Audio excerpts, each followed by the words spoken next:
As the echoes of the Charmony Festival fade, the Inter-Astral Peace Corporation successfully establishes itself on the planet of dreams, with the nameless of the Astral Express becoming one of the planet's shareholders.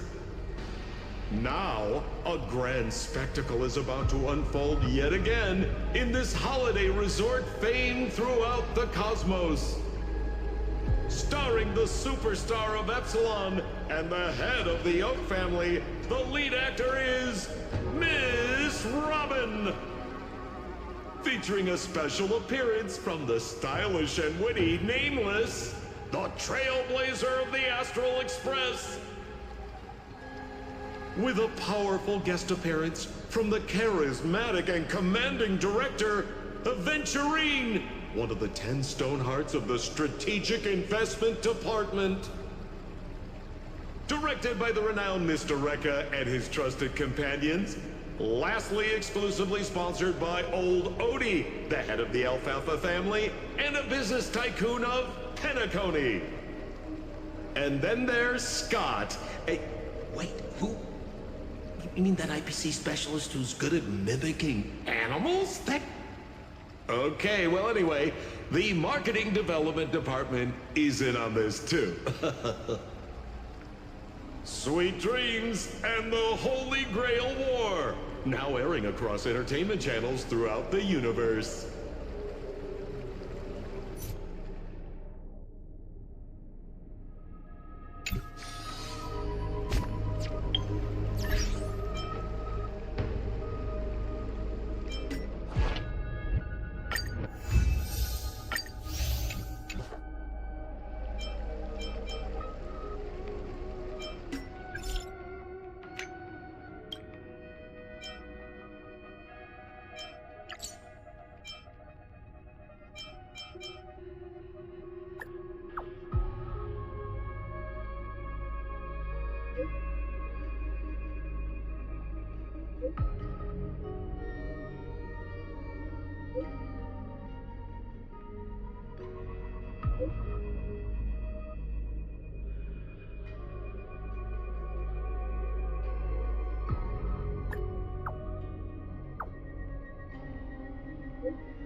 Your fears and advance with unwavering resolve.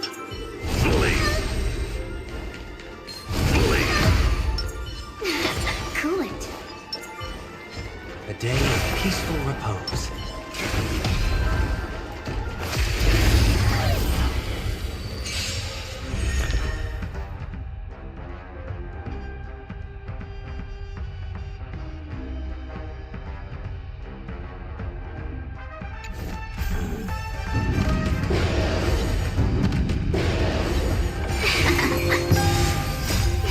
Fight as one!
Watch this.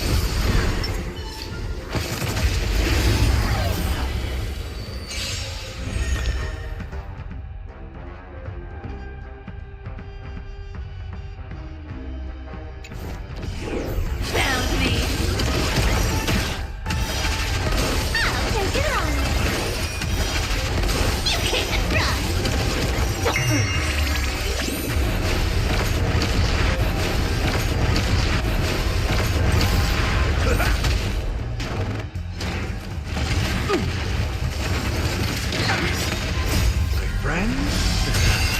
Indulge yourselves! With enough believers, lies become reality!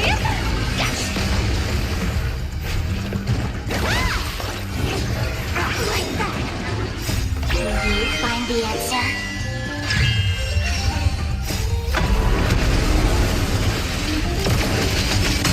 Found me.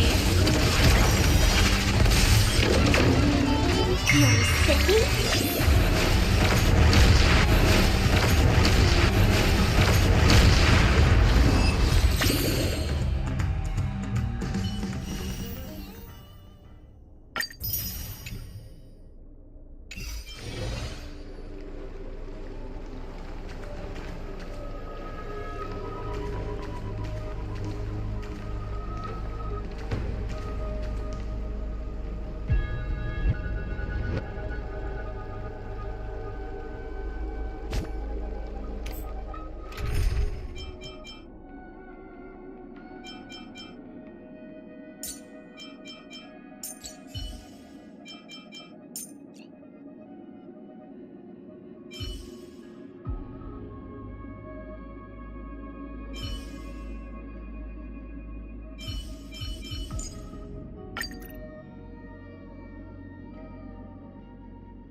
breezes carrying us. Isn't that Robin? What's she doing here?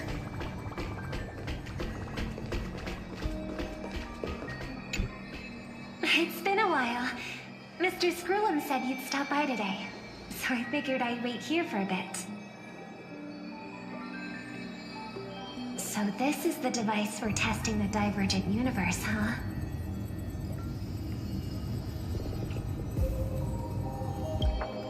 Oh, you've got the wrong idea.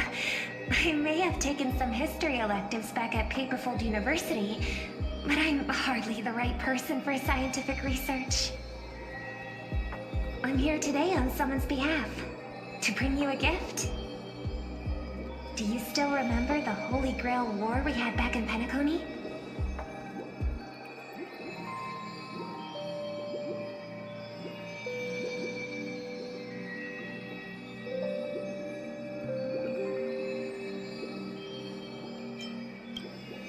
I knew you wouldn't forget. Even in a dreamland like Penacony, that was a once-in-a-lifetime experience. However, every time I think back to our adventure, some details get a bit hazy. That so-called Holy Grail is such a bizarre curio. Old Odie gave me this Holy Grail as a token of gratitude for everyone who participated in the war. I wanted to display it on the Radiant Feldspar. He agreed, wholeheartedly saying, Ho ho ho ho!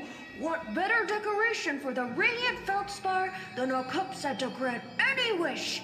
Talk about grandeur! Mr. Scrollum was entrusted to neutralize the power of the Holy Grail. Now it's just an ordinary dream bubble, stripped of its wish-granting properties. I've always wondered, if the Grail really could grant you a wish, what would yours be? A wish, huh? Feels like someone asked me a similar question during the Holy Grail War.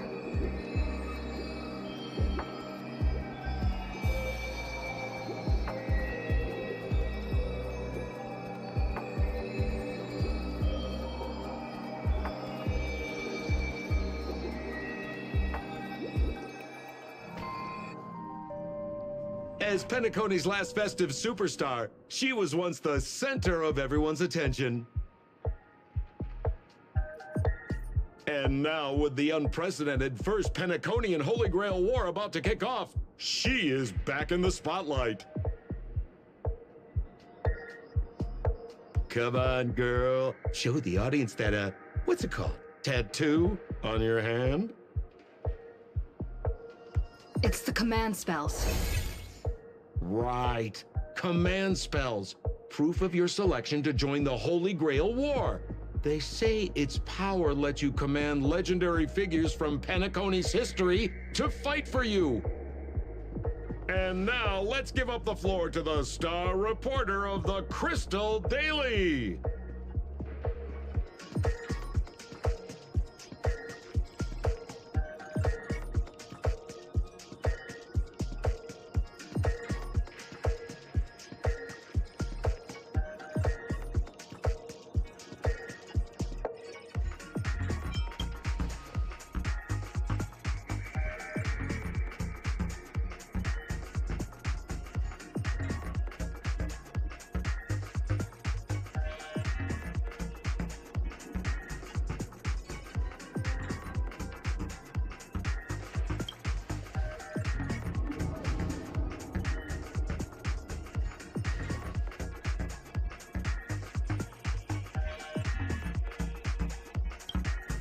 Oh, come on, girl. It's a rare treat for us Bellabogian folks to travel off-world. Running into an old friend on an alien planet. Ah, that's pure joy. Sure, the occasion might be a little weird, but don't tell me you don't recognize us. I promised Pitch Dark Hook the Great we'd record every thrilling moment of this trip to the planet of festivities for the folks back home. And here we are stumbling upon you being interviewed for the Penaconian Holy Grail War. I see. I was just wondering why someone else was taking my job, considering our channel secured exclusive rights to this interview and broadcast. Security! Clear the area.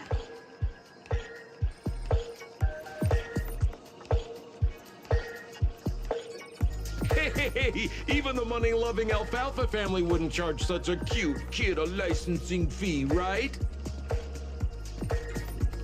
Miss, consider it charity. Let this kid finish her social studies project. I mean, what's the harm in that, hmm? Assistant!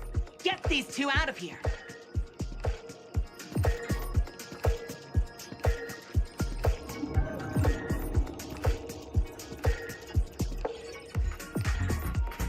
The Alfalfa family proudly presents the first Penaconian Holy Grail War. We'll be following the Masters every step of the way, bringing you the freshest, most exclusive coverage. Before we continue our interview with the Nameless about the Penaconian Holy Grail War, let's cut to a quick commercial break.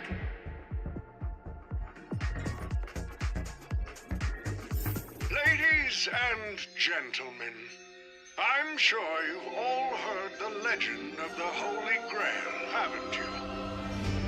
Across the vast cosmos, such tales abound. Seekers embarking on grueling journeys in pursuit of a miracle capable of turning their deepest desires into reality. Yet, only a rare few ever have the privilege of witnessing its existence firsthand. But today, I bring you all that very opportunity. I have brought the omnipotent wish-granting chalice, the Holy Grail, to Penacony. Of course, the right to make a wish is a privilege beyond measure. And like most competitions in life, if you want to claim your reward, you'll have to fight for it.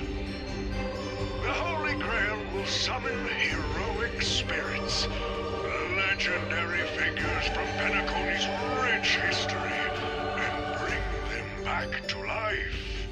And you, daring dream chasers, will become masters, commanding these servants in battle until only one survivor remains. Worried it sounds a bit violent? Afraid it might turn into another Tychean robo-ball competition with limbs flying and blood spattering everywhere? Fear not. Mark my words.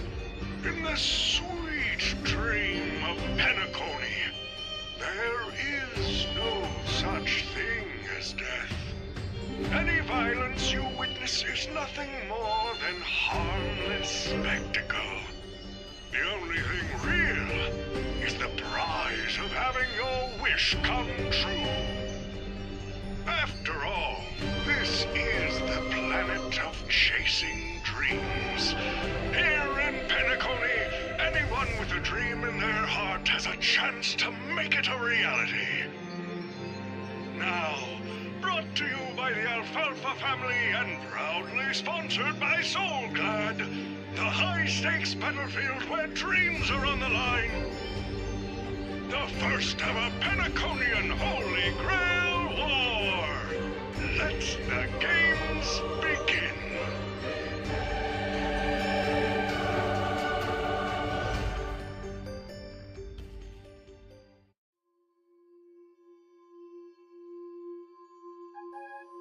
Terrific! I loved how you used the word survivor instead of victor to rally the contestants. Nothing stirs up a person's drive quite like the goal of simply staying alive, What an inspiring speech, Mr. OT. Even Louis Fleming himself couldn't have done it better. Easy on the sweet talk, kid. I'm not here for your flattery. I brought you in because I expect you to give it your all and become the survivor. Don't get me wrong, Mr. OT. I'm honored you picked me, but I'm just a nobody, a bottom-tier cog in the IPC. And if the rumors are true, you're not exactly a fan of the IPC, so why me? I sent invitations to Penacony's top shareholders and family heads, welcoming them to join this Holy Grail War. Some accepted, Others turn their noses up, dismissing my carefully orchestrated spectacle as just a marketing stunt. Seems like living in luxury has dulled the ambitions of the so-called elite. But underdogs like you, you're a whole different story. Now, remind me again, what wish would you make to the Grail? Me, Scott? I'm just a lowly grunt trying to climb to a P-45 corporate rank. What a delightfully mundane wish. You aren't even dreaming of rubbing shoulders with legends like Diamond or something. But compared to lofty nonsense like world peace, your dream is refreshingly grounded. So, the Holy Grail, can it really grant my wish? Of course it can.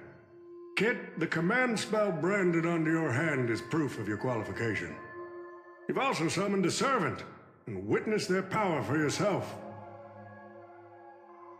Well, we are in a dream world where ice cream talks, wine bottles sing, and instruments play themselves.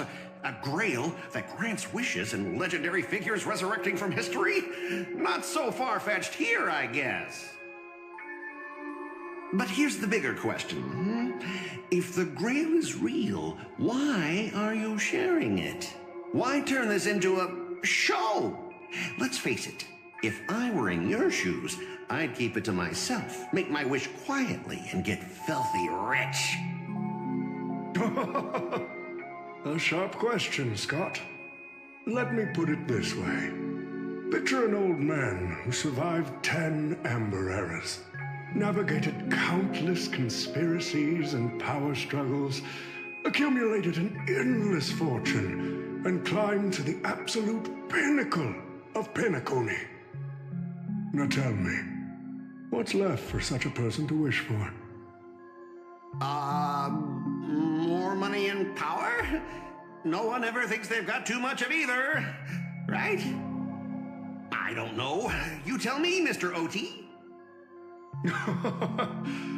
You're already getting close, kid. But a single wish, that's far too small to satisfy me. I want to transform the Holy Grail War into an unprecedented form of entertainment in Penacony. Imagine meeting historical legends, summoning them as servants to fight for you, and finally making your wildest dreams come true. This will be Penacony's next grand spectacle, standing alongside the Charmony Festival as a beacon for the universe's attention. Dreamers and wealth beyond measure will pour in, far more than ever before. And for the first ever Holy Grail War, what story could be more compelling than the wish of a nobody coming true? Understand now? Ah, I get it now. Don't worry, Mr. OT. I won't let you down. As a lone wolf, I've learned how to survive, no matter how desperate things are. But I'm not gonna lie, Mr. OT. Just now, during that broadcast, I saw someone who's dragged me down to rock bottom more times than I can count. Funny how fate works. She's here on this battlefield, too. Let me guess. You mean that nameless from the Astral Express? A real showboat and a tough competitor, I'd say. Oh yeah, in terms of pure strength, the old me couldn't compete with that monster and her crew. But the person I am today, I'm not the same man I was back then. As a master, survival hinges on using your summoned heroic spirits, your servants, wisely, and utilizing their noble phantasms. Isn't that correct, Mr. Raka? While the Holy Grail War is ongoing, please address me as Greedy, producer. Actually, during this war, he should call you by the code name Assassin. You're right. In the current Penacony, the name Greedy carries no weight. Best not to bring it up. You got a chance at a second life. It's best to let go of fragile pride, old friend. Names tie you to your past. They also expose your weaknesses. A wise competitor hides their true self from the opposition. Listen up. I had to offer him film credits and the chance to experience a heroic spirit's memories just to convince that director to act as your vessel. You've always dreamed of creating a masterpiece that would shake the world and cement your name in history, haven't you? On that point, you and Mr. Rekka share the same goal. Don't waste the opportunity I've created for you. Go, record the stories of the participants in this Holy Grail War, and help this ambitious young man by your side fulfill his wish. Following my master's command, my noble phantasm has already been trained on those you invited. I can show their movements to you both in real time. Well done, assassin! With an ability like this, we're sure to stay ahead of the competition. The participants who have accepted the invitation and plan to join the Holy Grail War are already under my noble phantasm's watch. So, producer, which one do you want to check out first? Producer, time's ticking. Let's hurry and check out the other participants.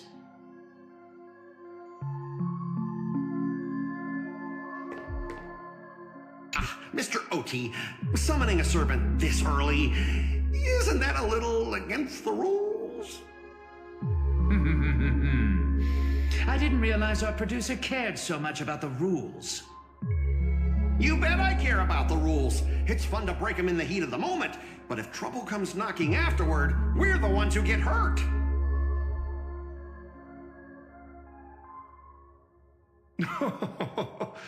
Rest assured, for this Holy Grail War, I have the final say on all the rules.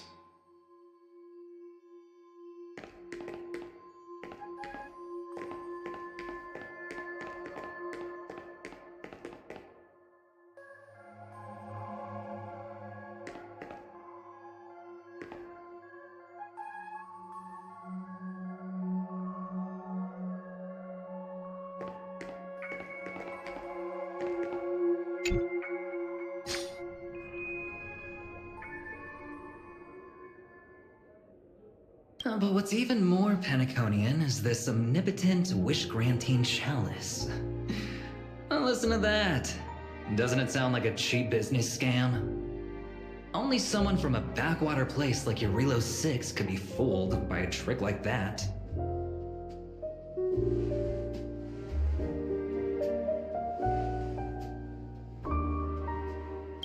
Madam Jade.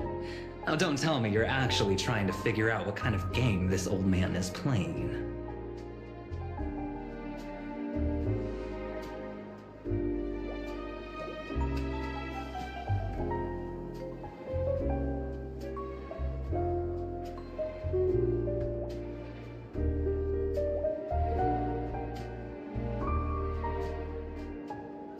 Fascinating. Well, people with real power wouldn't waste a second of their time on something like this. I mean, who would lower themselves just to entertain him? And if this so-called Holy Grail turns out to be nothing but a marketing gimmick, then things are gonna get really interesting.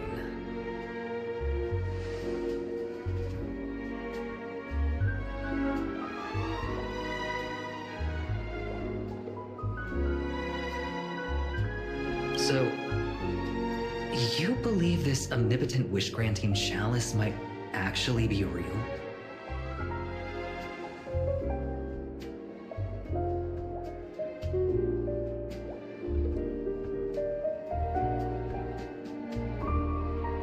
So does that mean you're interested in accepting the invitation?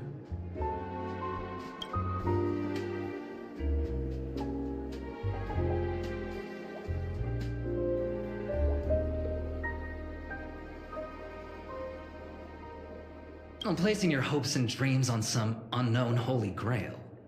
It's like dousing yourself in oil and diving straight through a ring of fire. Doesn't look promising, but it'll be one hell of a show.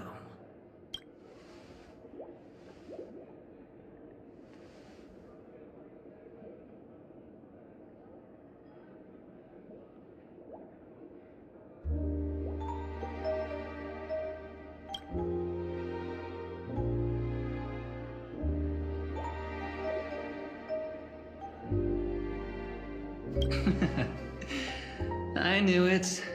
Paniconi and I just can't seem to stay apart. But I have to say, the way they mark the participants, not exactly pleasant.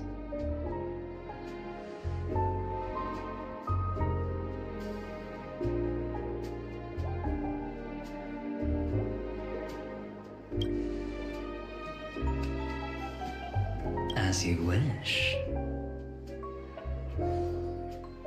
Wait, you're telling me the Strategic Investment Department is joining too? What's wrong, Mr. Scott? As a member of the Marketing Development Department, their reach shouldn't extend to you, right? That's right, Mr. OT. Besides, with you backing me up, even Louis Fleming... Let's just let Louis Fleming rest for now. Mr. Scott, the IPC is just one of many choices in this vast cosmos. Sometimes you need to fight for your own shot at greatness. I've got high hopes for you.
Mr. Pom Pom. It's been a while. Now that's forking hilarious. Girl, I know my identity's a little touchy, but here in Dreamflux Reef, just call me by my name, all right? It sure has been a while since we last saw each other. Not since that monkey raised hell here. How'd your agent even let a big-time star like you put on a street performance like this? A true singer doesn't only perform for the ones who can afford front row seats. Like you, Mr. Boothill. Your appearance here means something big's about to go down again in Dreamflux Reef. Doesn't it? Hey now, don't go making me sound like some kind of walking disaster siren. You've heard of the Holy Grail War, right? The ads are everywhere, and nobody in Penacony could have missed it. Wait, are you telling me you're joining the Holy Grail War? Oh, why do you sound so shocked? Am I not supposed to? That's not what I meant. Or maybe that is what I meant. As far as I know, only the family heads, IPC execs, and the Astral Express crew received invitations to this Holy Grail War. Basically, the decision-makers of Penacony. And ain't I Pom Pom, a member of the Astral Express? That's not what I'm saying. Relax. I'm just messing with you. For some reason, that old man went and sent an invitation to Dreamflux Reef, too. Micah figured things might go down the same way as they always do. The folks up top have their fun, and the people below take the hits. So, he sent me the invite. Said I might be interested. I see. So Mr. Micah's asking for your help in his own way. Makes sense. I mean, after all, I'm a two-time hero of Penacony. Sunday, the monkeys. Daggone my stupid mouth. Why'd I bring that up? Sorry. Listen, I don't care about any muddle-fudging Holy Grail, but a Holy Grail War. Now that sounds dangerous. Yeah, I get that feeling too. Summoning dead guys from their graves to duke it out, winner takes all. That sounds like something those IPC shirtbags would come up with. No heckin' way I vibe with that kind of setup. But since I took Micah's request, I gotta see this through. Make sure things don't spiral out of control. Alright, time to get prepped. Up next, per the invite's instructions, summoning a heroic spirit. See ya. That guy, that's the one in Criminal Boot Hill. Mr. OT, sir, can't you revoke his qualification? Letting a criminal join the Holy Grail War is way too dangerous. What if he wishes for every single IPC employee to drop dead? That'd be the end of us. Kid, you're basically admitting you think that cowboy is going to win the whole thing. Where's your confidence? You gotta keep your head in the game. Once you accept the invitation and are branded with the command spells, your qualification as a master can't be revoked. Then we should send out the bloodhounds and take that criminal down immediately!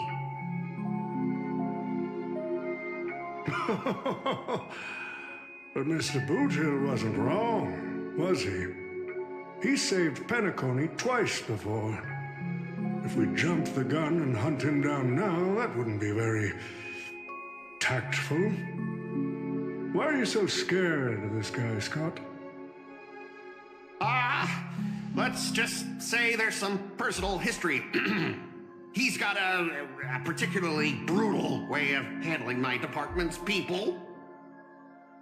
Oh, and isn't this your perfect shot at vengeance? Win this war, and you can bring that cocky cowboy crashing down yourself. Don't worry, Mr. OT. Forget a small fry like Boot Hill. If the traps are set right and the schemes are airtight, even Louis Fleming wouldn't be able to escape. Good. That ruthless streak of yours reminds me of my younger days.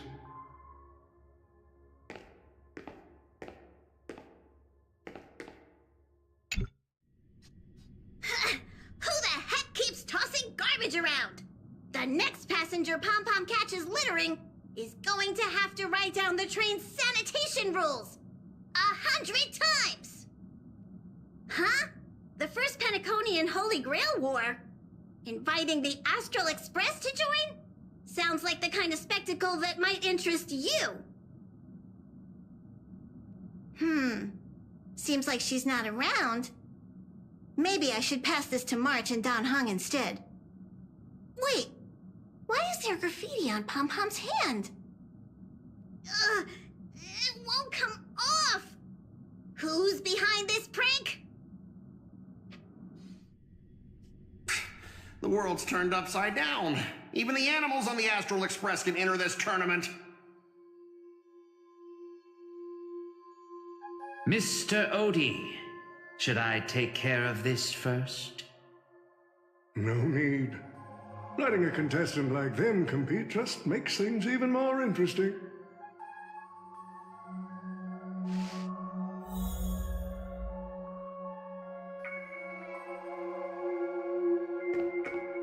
The stage is set, and the characters are all in position. But, Master, for you and me, this Holy Grail War comes with a few complications. Yeah, the competition this time is no joke. No, what I mean is, if you look at the backstories of the participants, they generally fall into 3 categories. Those who are in direct competition with your department, those who have a personal grudge against your department, and those who see you as their sworn enemy. In other words, from a narrative standpoint, every single participant we've identified so far is likely to target you first. It's us. You call that a complication? Like I didn't already know everyone here has a bone to pick with me? A little personal wisdom. Not everyone is your enemy, kid. Learn to separate conflict of interest from personal vendetta. And the key difference? The first one can be negotiated. The second? Not so much. So, if I were you... You'd deal with the personal vendettas first. Much appreciated, Mr. OT. I'll keep that in mind. What a poetic twist. Old rivals, now destined to settle the score on the Holy Grail War's stage. Lucky for me, I drew the best possible card. Assassin. With your noble phantasm, we should have the upper hand. That said, knowing your opponent's next move isn't enough. It's like having a script but never actually shooting the film. Let me remind you, Master, your least favorite Nameless is preparing the ritual to summon a servant right now. Nameless, I gotta take care of you first. Can't have any loose ends hanging around. Next up is the moment we've all been waiting for. The Nameless will step into the summoning circle, chant the spell, and summon one of the greatest souls in Penaconian history. Who will it be? The legendary Dreamweaver Glocks? Or perhaps the first Bloodhound? Let's find out! The stage is set. Now step into the summoning circle and begin the ritual.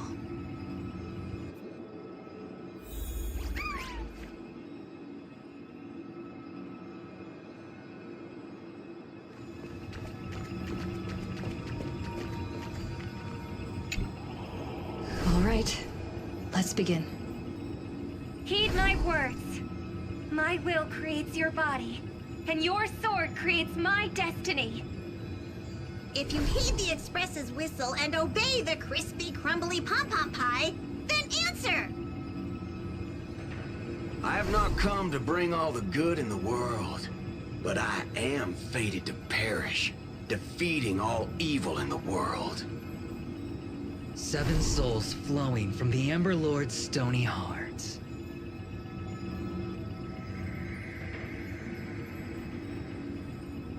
Come forth from the circle of binding, guardian of the scales!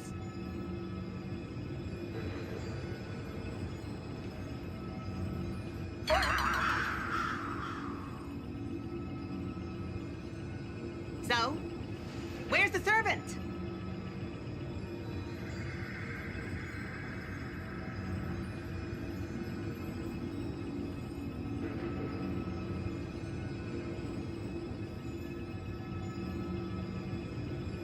Where's my servant? Oh, I wish I could capture this pathetic little moment of yours and pass it down as a family heirloom for generations. I was actually worried you'd luck out and summon some terrifying servant. But turns out you're just plain cursed. Compared to you, even I seem less of a lone wolf now that I have a servant. Maybe I should let you borrow the title for a couple of days.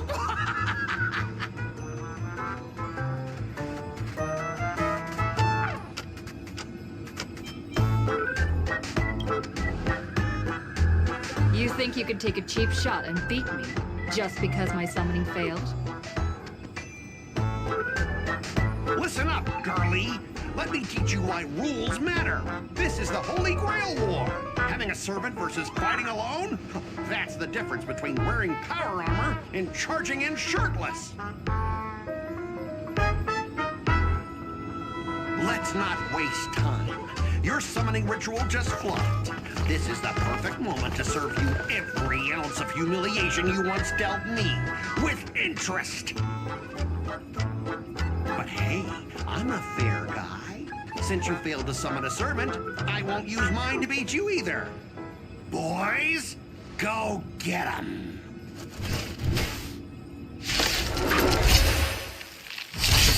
Scott! You never said anything to do this, bro!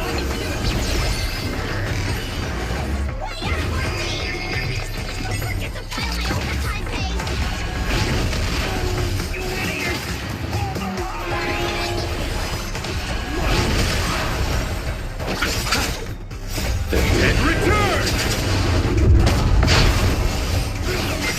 Wait. We can do anything!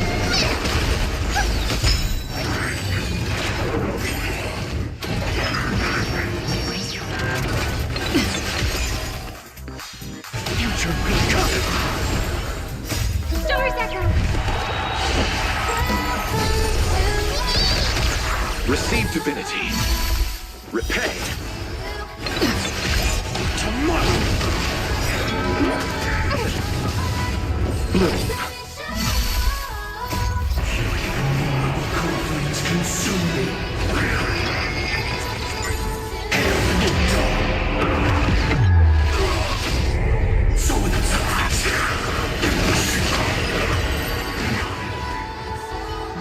These useless mooks are even worse than I thought.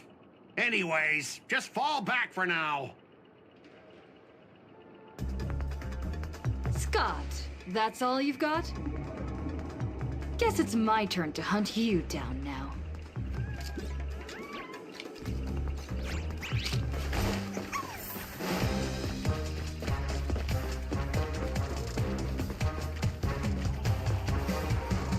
You really had the guts to chase me down, huh? What a shame. Your Holy Grail War ends right here.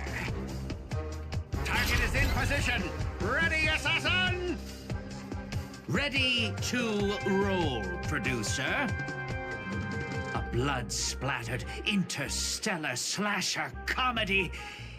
Action! are these things? Just some disposable extras. Watch your mouth! You're very valuable to me! Future will come! Receive divinity. The dead return! Bloom. Tomorrow!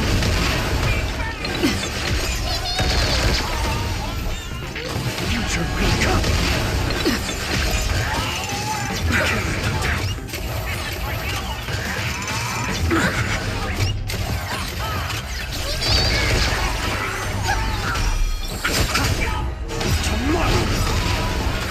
Stars Echo!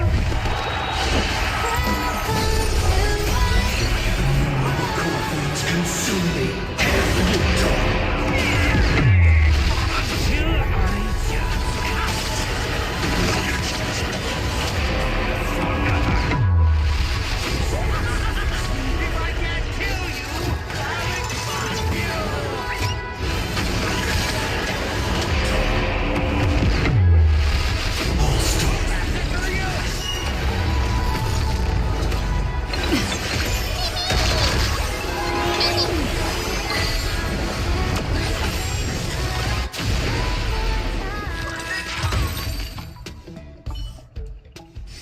That spear!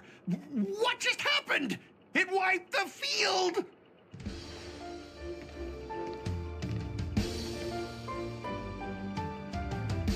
Don't tell me this guy's your servant!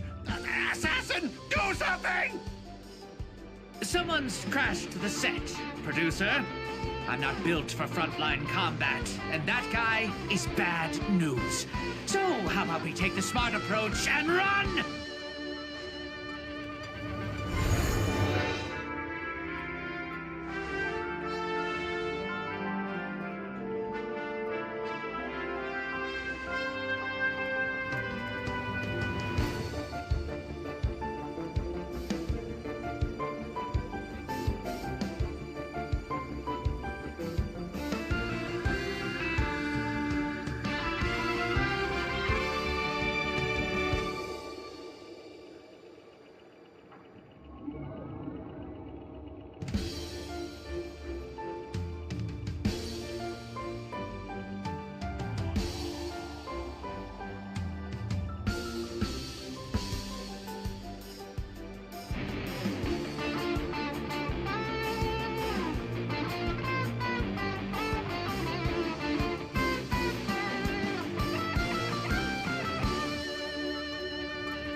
Unfortunately, no.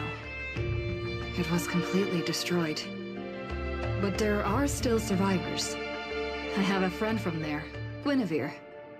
She's got an older brother named Lancelot.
I'll take you to try the local specialty. Halovian winged burgers. No way your world has that.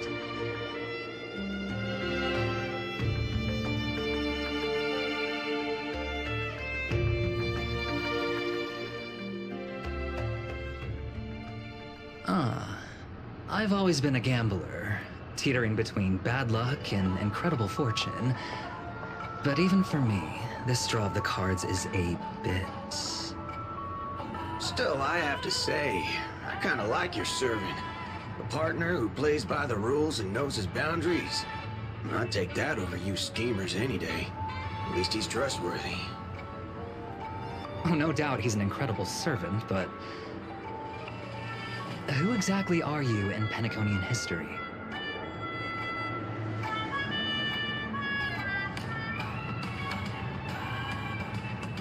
Oh, looks like, well, just like your servant, he's from another world.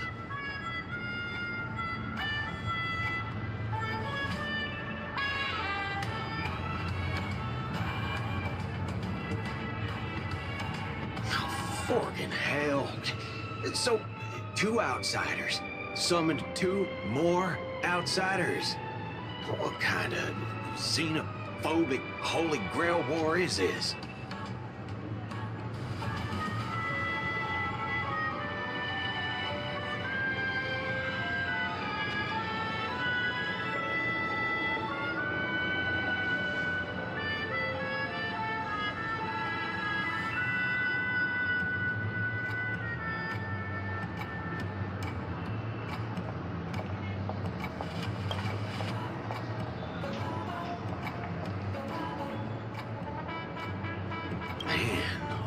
asked you to do was a little recon.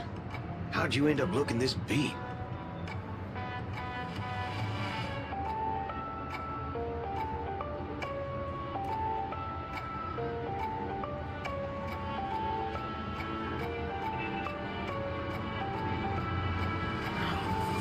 Gray hair.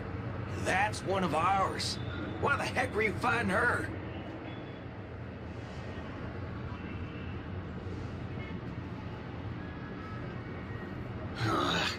Guess we'll have to clear up that little misunderstanding when we meet. Huh? You said her heroic spirit is like you guys.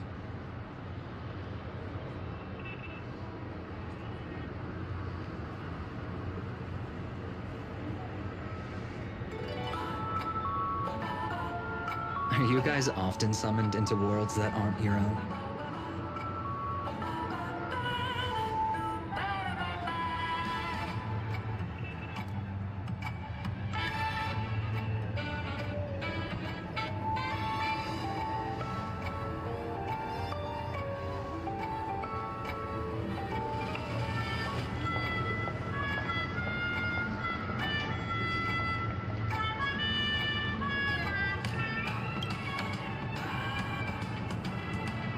Okay, what do you mean by a wronged Holy Grail War? Do you mean that in your world, the Holy Grail War is a common ritual, but in our world, old Odie completely botched the process?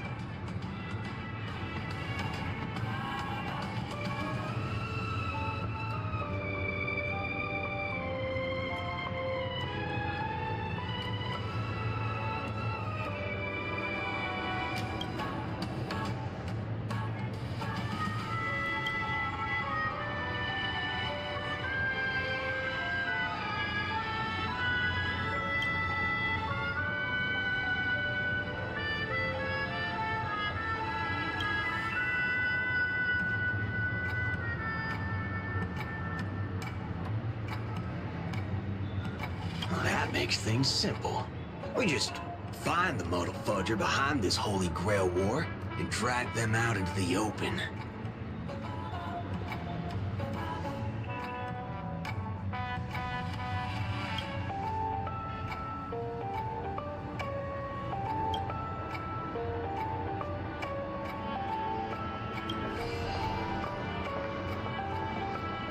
She's texting me now. What the fork? These lines. Did she just get possessed by the Night of Beauty? Whatever. Not the first time she's acted like this. What? Already hitting you up for revenge? Nah, she wants us to meet at Clock Studios theme park. Says she wants to talk about an alliance.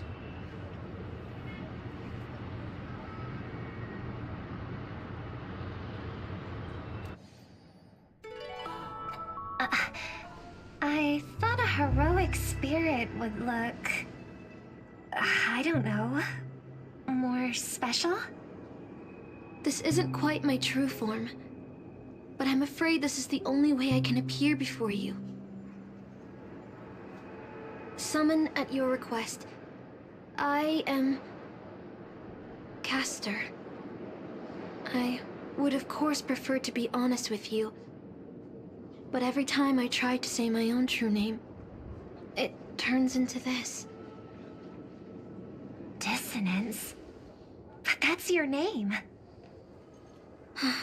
It was.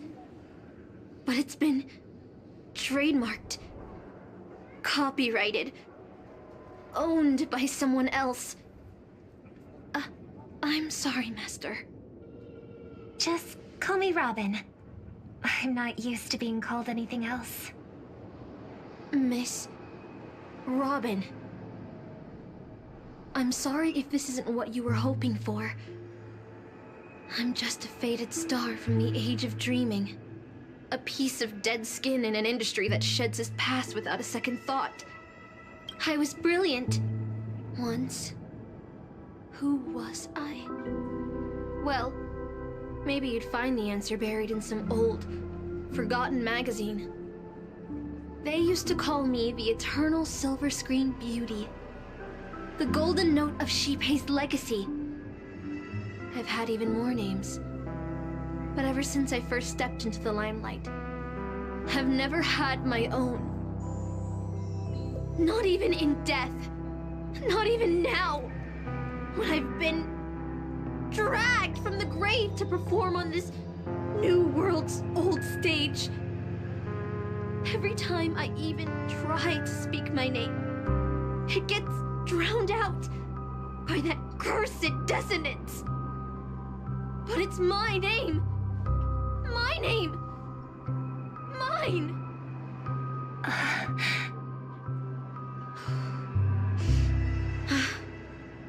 I'm sorry. It's okay. Let it out. I get it. Sometimes I want to lose control too. When we're on stage, under the spotlight, performers like us have to keep our composure. Since you can't use your real name, what should I call you? Caster. That's the title the Grail assigned me. No, I don't like that. I want a name you chose, not a name that was chosen for you. Thank you, Miss Robin. Then, call me Miss Note. For now. Funny. I don't remember being this emotional when I was alive. Maybe my fractured spirit origin is affecting my personality. No true name. No noble phantasm. Just this ridiculous talent for theatrics. But I'll do what I can. However little that may be, I'll fight for you and myself to earn a chance to wish upon the Holy Grail. You want to win? To me, the only real victory is making this war disappear. And that's something weapons can never achieve. Only song can do that. But people always remember the ones who win wars, never the ones who try and end them. Whether you want to end this war or win it, you're going to need allies. No performance is complete with only the lead on stage. I know. I was just thinking the same thing. Out of everyone in this war, there are at least 2 people I can trust. I've already invited one of them, and I plan to lay everything on the table for her.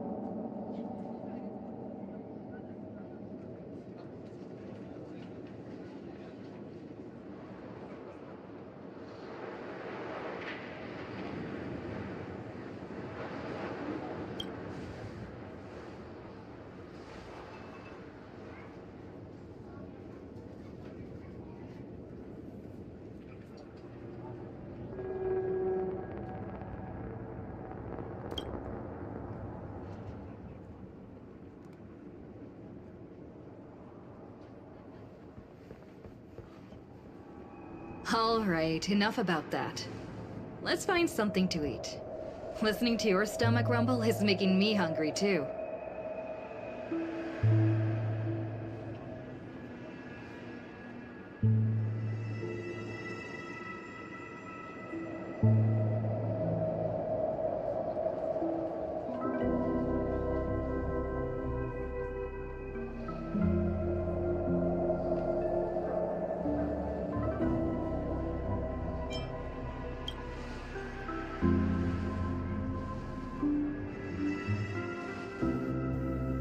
Almost there, Saber. Up ahead is the Dreamscape fast food restaurant.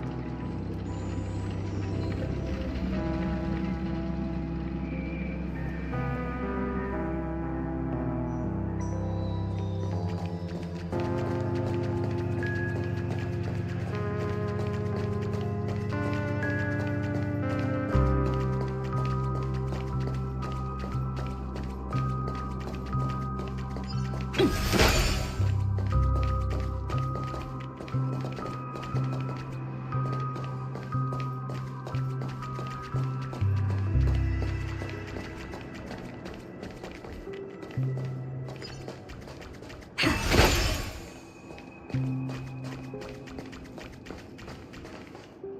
dear guests, welcome. What would you like to eat? Wait a minute. Isn't that our festive superstar? You're here for that Holy Grail war, right?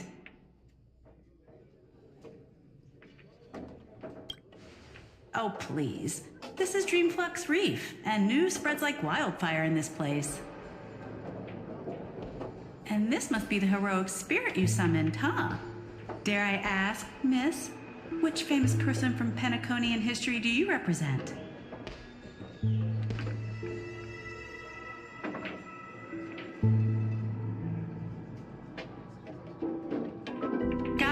Gotcha. Like a secret recipe, huh?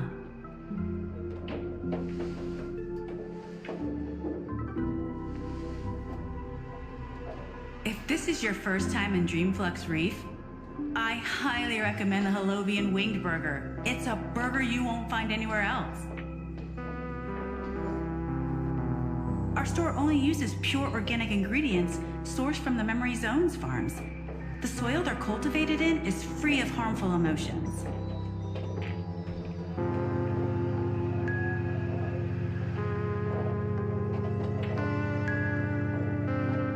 All right. We'd like 100 burgers. Okay, wait. Did you say 100? Are you sure about that?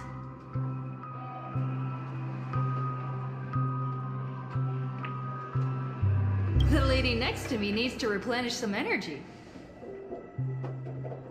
With so many Halovian winged burgers, it'll take a little time to prepare. Please be patient, folks.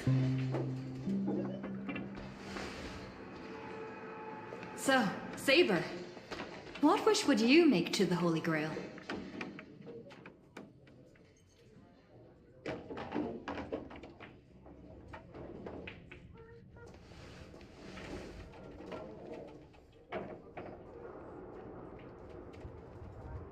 Two Halovian wing burgers, 2 bottles of Suza juice. Miss Note, is that okay? Of course. But I'm afraid this isn't exactly a quiet spot to dine. We have a rather noticeable servant in front of us.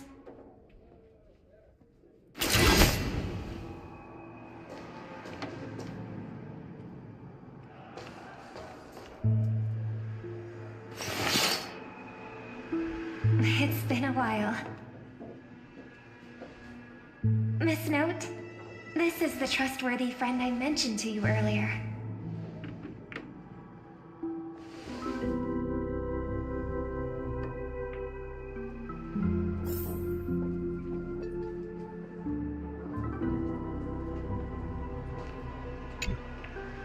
Excuse me. Could you please put their meals on my tab as well? Also, make sure we have a quiet dining experience. No interruptions from the other guests. I'll leave an extra tip for that. Thanks. All right, you can rest easy. No one's gonna bother you while you're eating. Miss Servant, over there? Could you turn down the murderous look? If your hand's always on your sword, I'll have to step in to protect Miss Robin.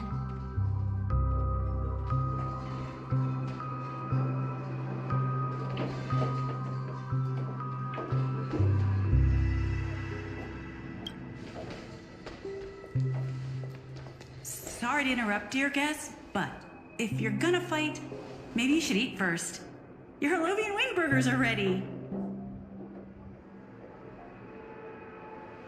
So, let's eat first? Agreed. You two ordered all of this?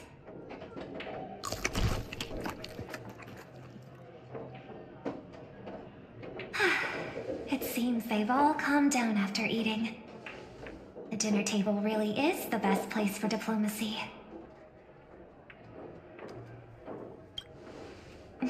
problem at all. I love seeing people smile after they're full. But your servant's appetite is truly impressive. Miss Saber, I don't remember anyone like you in the history of Penacony.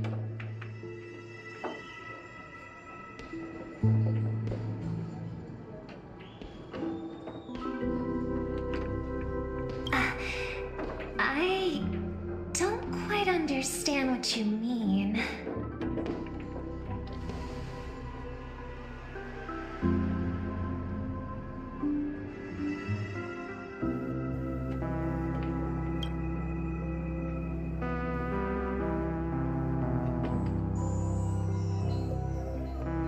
Forgive me for asking such a naive question, but what exactly are you heroic spirits? Are you truly the souls of historical figures who have passed?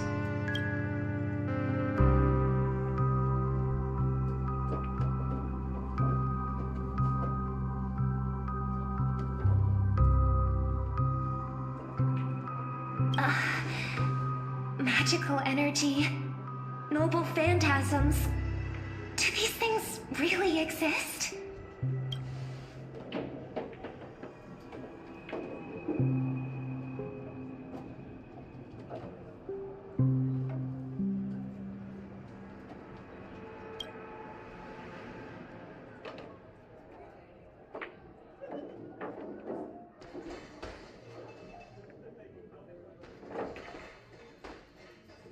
In life, I wasn't anyone special, so I'm quite surprised to have been summoned as a heroic spirit. I don't have the sense of security that Miss Saber has, nor have I even retained my true name. I honestly don't know what a servant as weak as I am can do for my master. Miss Note.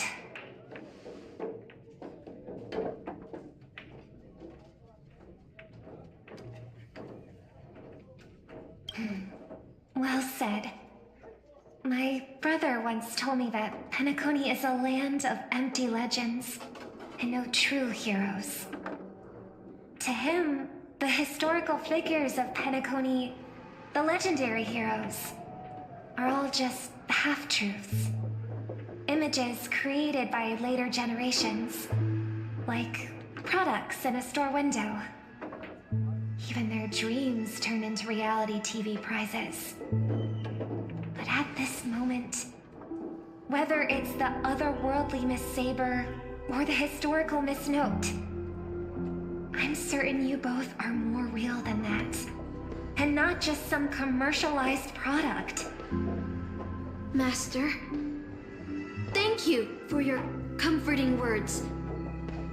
But in my current state, with my true name sealed, and not to mention being an enemy of that saber, I fear it would be difficult to protect you in front of other opponents, let alone help you achieve your dreams. I'm the last remaining head of the Oak family, a chord master of harmony. I'm not as fragile as you think, and as of now, I no longer have a wish to entrust to the Holy Grail. Master, what exactly are you saying? If you no longer have a wish to entrust to the Holy Grail, why did you accept the command spell, step into the summoning circle, and call me here? I joined this game, held by old Odie, with mixed feelings. Because at first, I did have a vague idea in mind. My brother once summoned a higher power to intervene here for his own wishes, hoping to turn Penacony into a utopia in dormancy. He failed, and now must walk the road of atonement. But the impact of his actions still lingers in the hearts of the people of Penacony. I wanted to use the Holy Grail to erase and heal those scars, to make up for my brother's mistakes. But now I realize I was wrong. Summoning Miss Note to the present world showed me that the Holy Grail does possess some sort of power. And entrusting my vague, unclear wish to an unknown entity would lead us down a very dangerous path. Regardless of my intentions, my wish is still selfish. It's no different from my brother's wish. I'm sorry, Miss Note. But the moment I summoned you, I realized my true feelings. The people of Penacony are not so weak that they need Enna's dream to save them. I shouldn't ask the Holy Grail for anything. What concerns me more is... what exactly does old Odie want to use the Holy Grail for?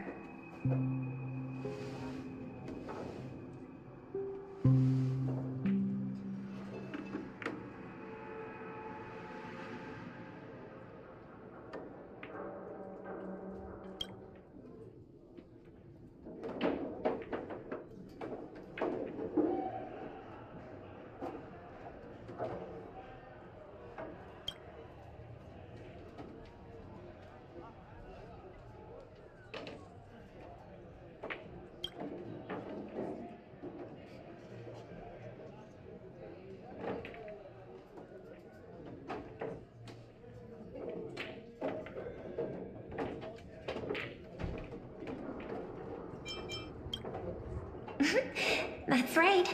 Exactly. From what I know of old Odie, he won't stop this game no matter what. So I want to form an alliance with as many participants as possible. Until we clearly understand the true nature of this Holy Grail war and the power of the Grail, we shouldn't make any wishes too hastily. You're a worthy successor of the Oak family, Master. But I think your plan for alliances is a bit idealistic. Each participant and their servant have their own desires. And until the final winner is decided, no one can guarantee that your trusted friend and her saber won't turn their blades on us. But for now, I'll follow your lead. However, if the situation changes when trying to form alliances with other servants, I'll make my own decisions. Huh? Boothill just sent me a really long text message. I got one too. Was it a mass text?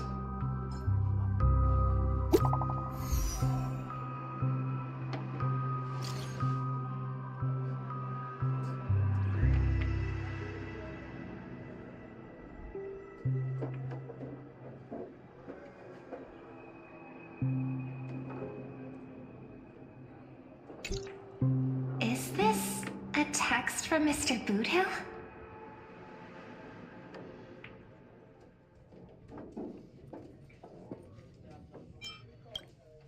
Putting the content aside, Boothill isn't exactly good at typing, let alone this kind of formal letter format.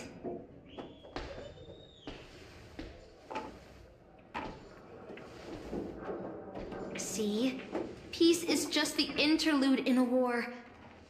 That Boothill. He's probably already been taken down. No, he's a seasoned warrior. There's no way he's out this early. But someone must have gotten their hands on his phone and is using his identity to lure us to Clock Studios theme park.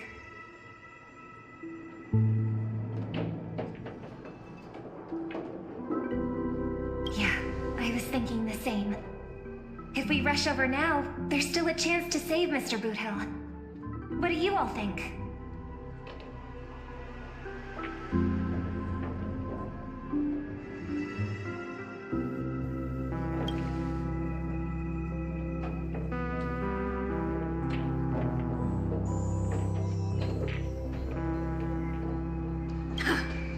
Then let's head out!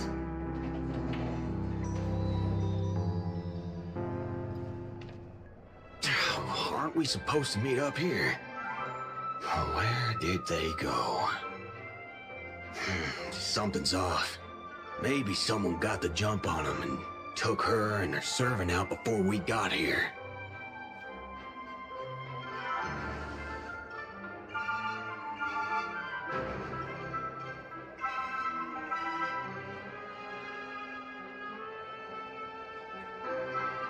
Or maybe our old friend is concerned about an IPC employee showing up. So they're lurking in the shadows to assess us.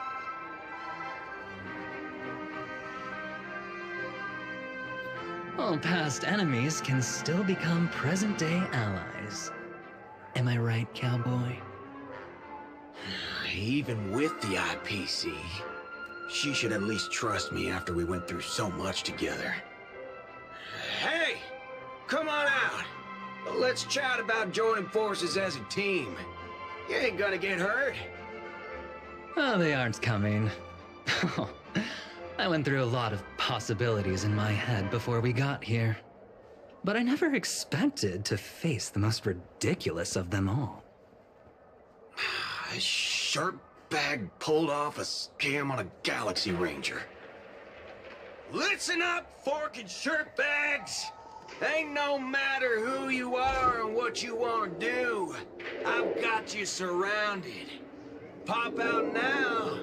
Don't say I didn't warn you when you stub your toe on the way to the underworld.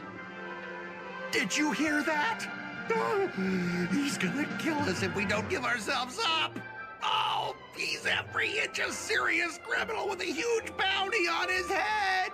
I'm positively shaking in my boots with how he talks. Huh? Wait, isn't that Mr. Aventurine of the 10 Stonehearts? Why is a criminal wanted by the IPC walking around with an IPC executive, Sir, if that blasted cowboy's got you kidnapped at gunpoint, just give me a blink. Or maybe you two are actually friends? An IPC executive secretly in cahoots with a cosmic fugitive. Assassin, you've got to grab this awesome scene on film. Oh, your servant is Mr. Rekka? No. Now that I'm looking at him, there's something off. Hey, you know him? The guy in the IPC uniform next to Rekka? There are more IPC employees who know my face than there are grains of sand in Sigonia's desert. You think I can remember them all? Oh, wretched brat. You think I'm scared of you just because you're a Stoneheart? The Strategic Investment Department's reach may be long, but it will never reach my neck of the woods. After I win the Holy Grail, I will make everyone do as I say. I'll make you all kneel before me and beg for mercy, then have you bark like dogs, oink like pigs. No, croak like frogs.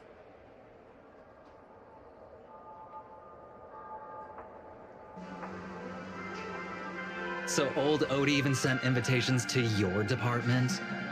But I thought you folks barely stationed anyone at Penacony. Unless your name is... Huh? Oh, have you actually heard of me? Never mind. There's no way I'd ever remember the name of some nobody. Ha!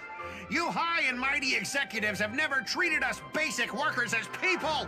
You would send me to a primitive post like the Cienjo with one word and switch me over to Penacony with the next! I thought Penacony might be a juicy gig. But all I've done every day is talk business to a bunch of papashi! It's making my neck crank even worse!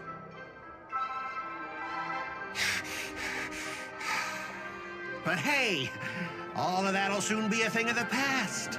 Aventurine? Ha! I'll replace you and become the new Stoneheart of that name.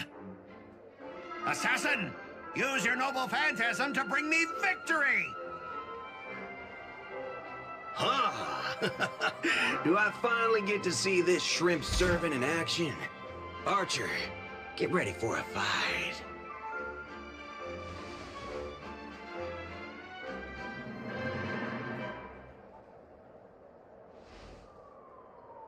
The filming has begun, actors. Take your positions. Let the camera roll. Let the film spin. And let us return to the silent horror picture show. Ready? Action!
I've always wanted to see you people like this. A bunch of idiots subjected to my every whim.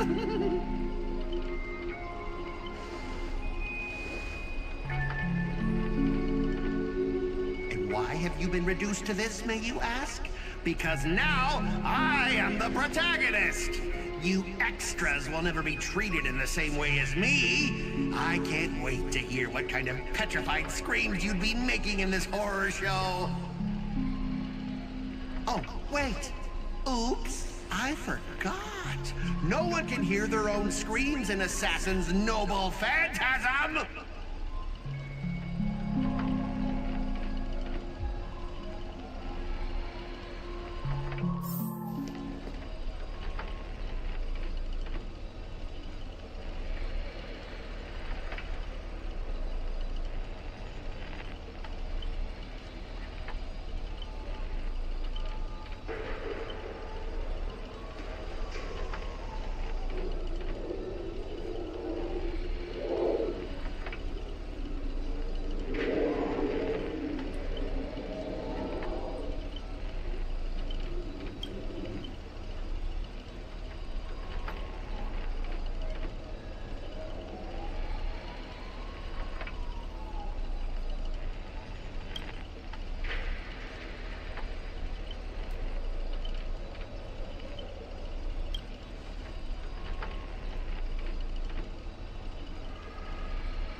After entering Boss Scott's turf? In your dreams!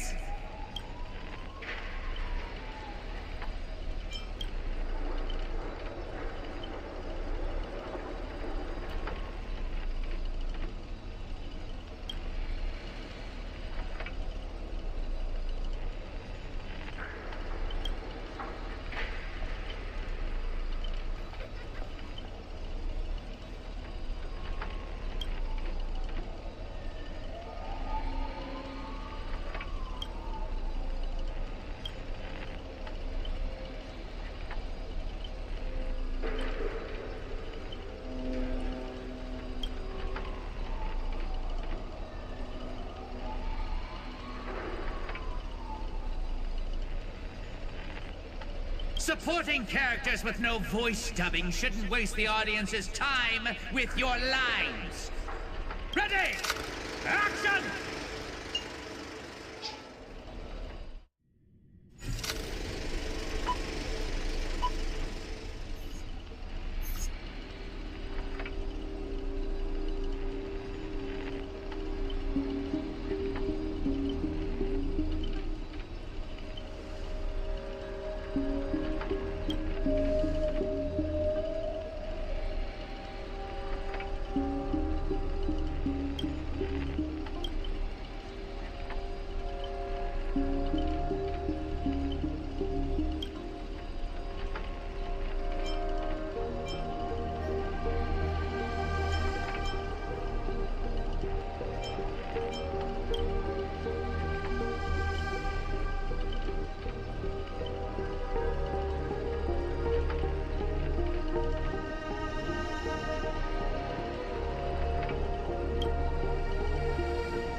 You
fool!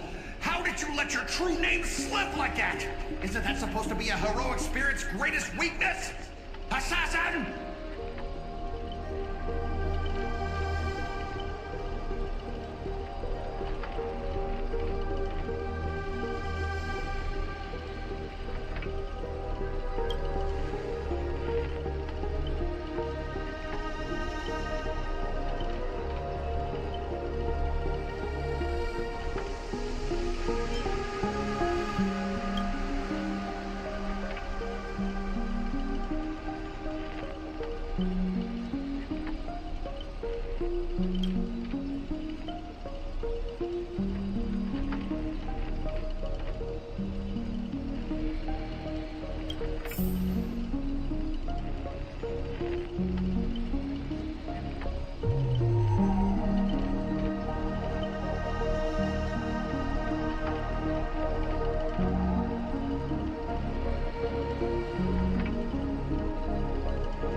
Trying to run?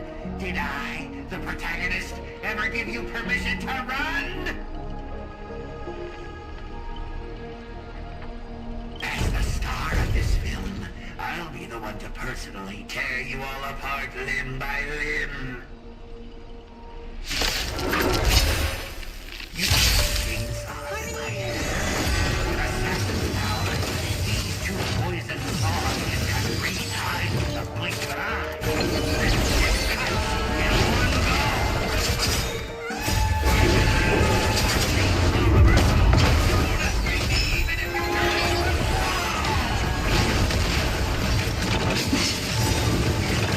Receive divinity.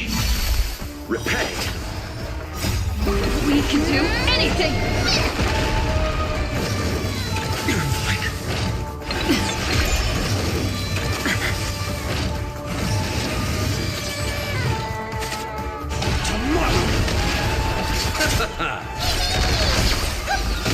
I'm still here.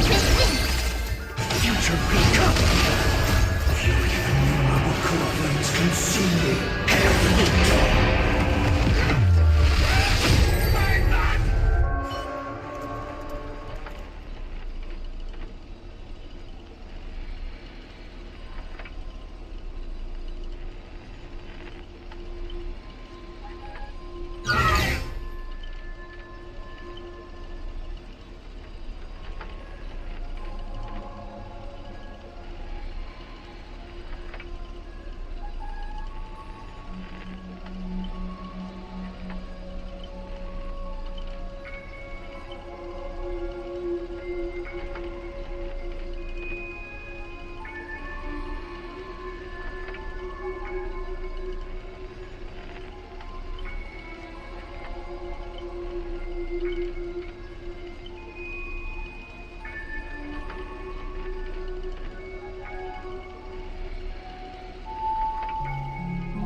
this what you meant by giving me more power?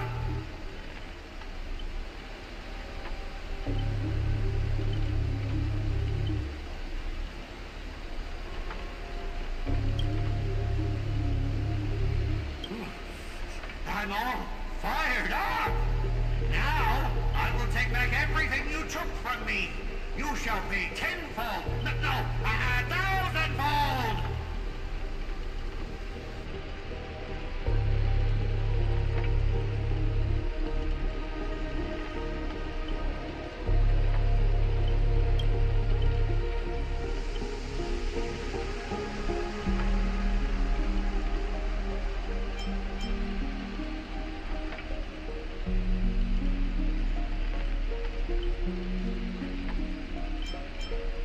Private disagreements?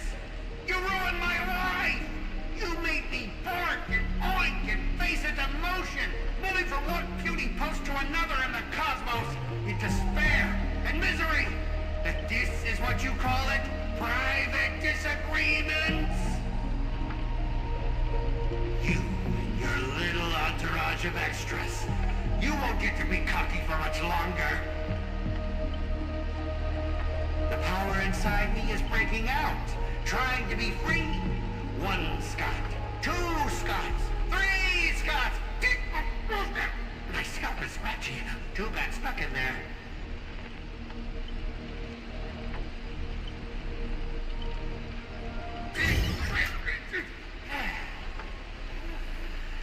Fear me, mortals, for I am everywhere.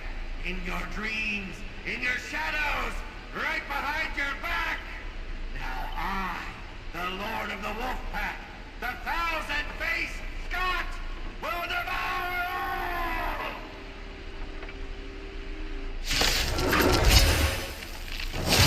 Seven ways to end your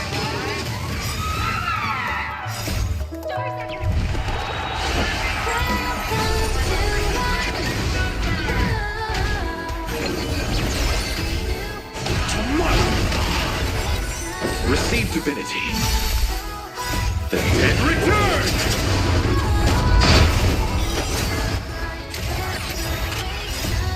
We can do anything!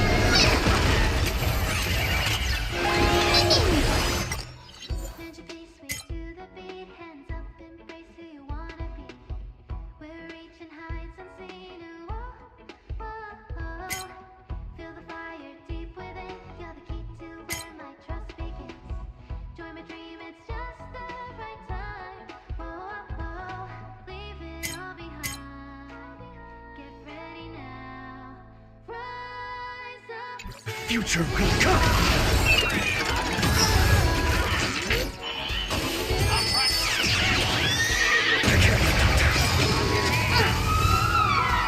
Bloom. Core flames consume me.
trying to betray me?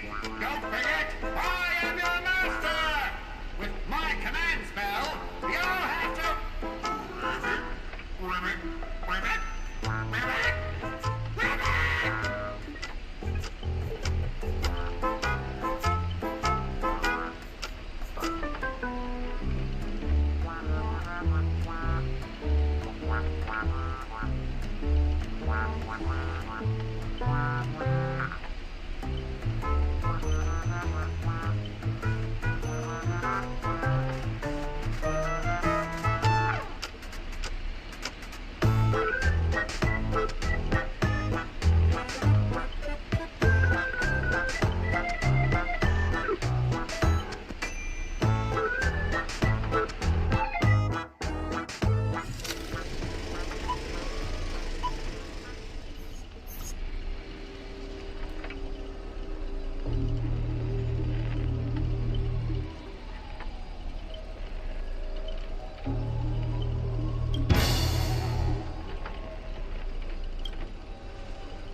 Evil spirit, why do you despise humans so? Is there not a single ounce of love or compassion in your heart, Ribbit?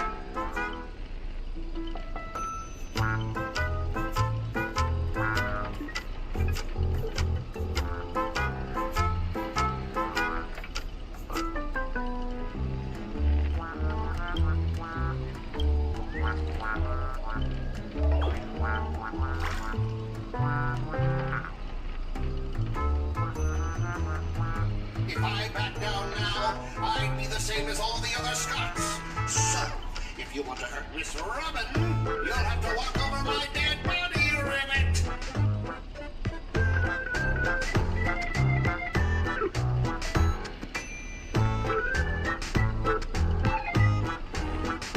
Oh, foe, you've arrived just in time.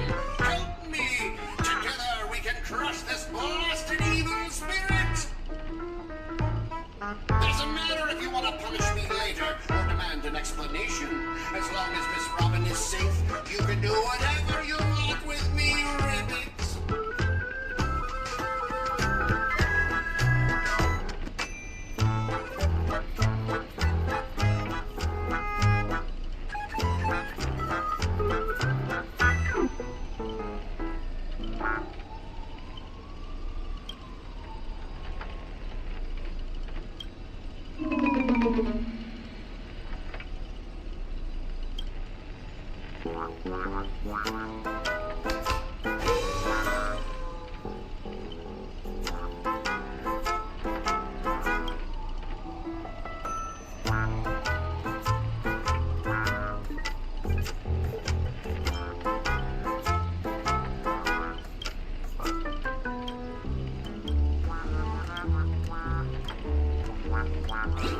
Ribbit?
becomes a hero of justice, Ribbit!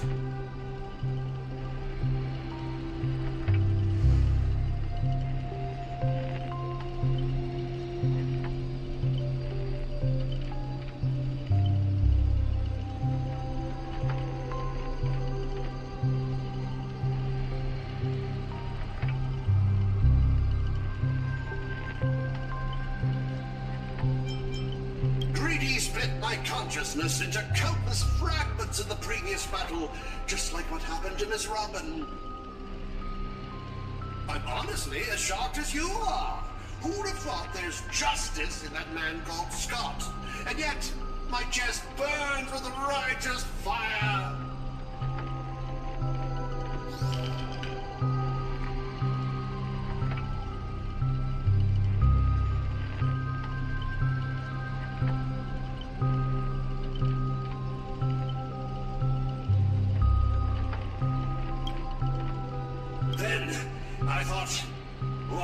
If this is all part of Scott's plan, what if the evil side of him is lying in wait within me, ready to spring to action at any "I want to go with you to save the other Miss Robin"?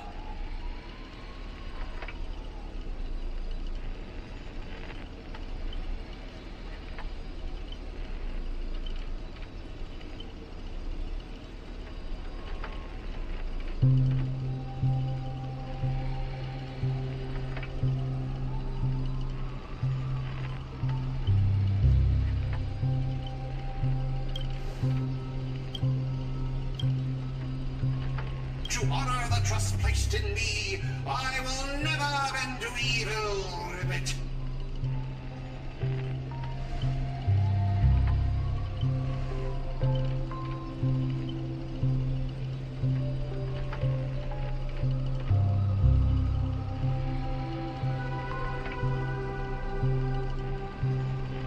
Ribbit, I'll prove my justice with my actions, Ribbit.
Justice to keep others safe.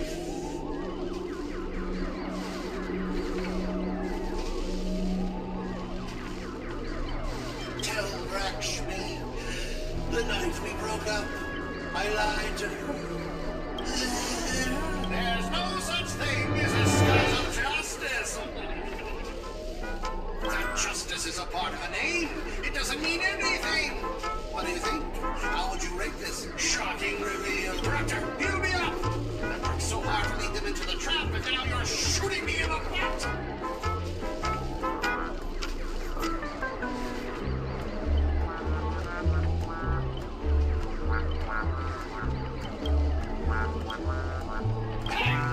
What about my butt?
Receive divinity.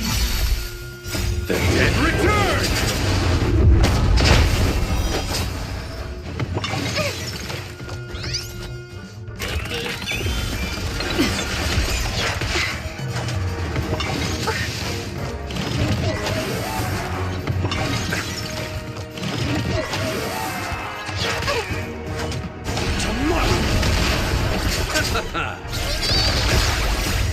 We can do anything!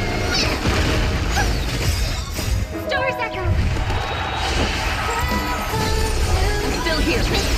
Future will come!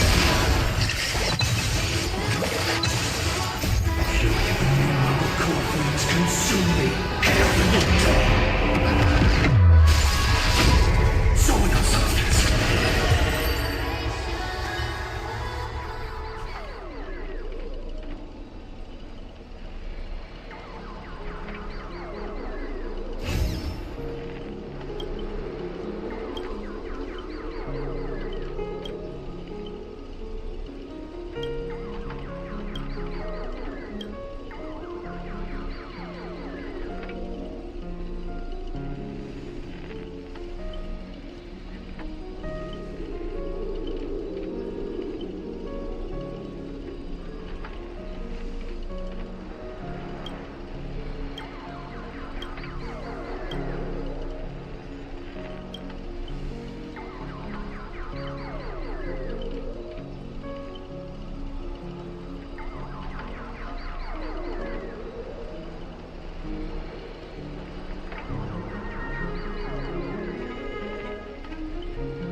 Archer, as my servant, you'll come with me, right? Oh,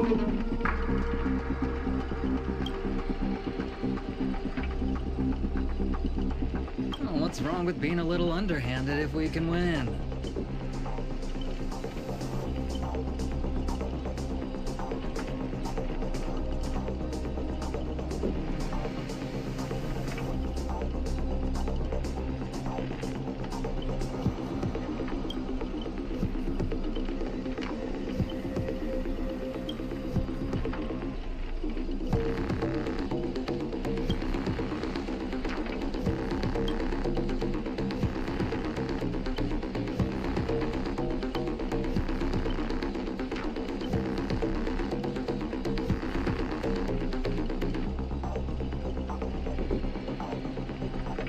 So you still refuse?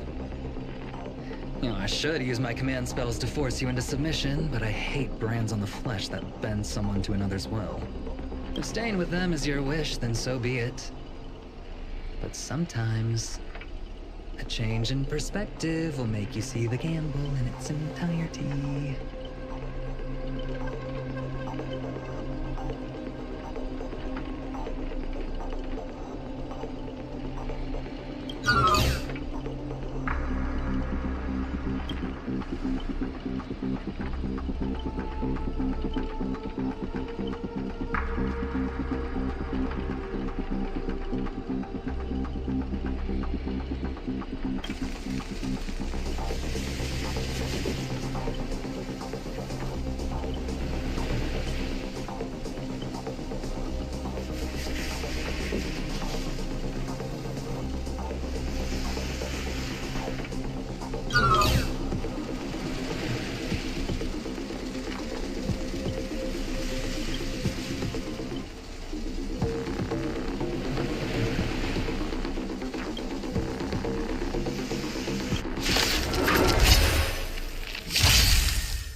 We can do anything!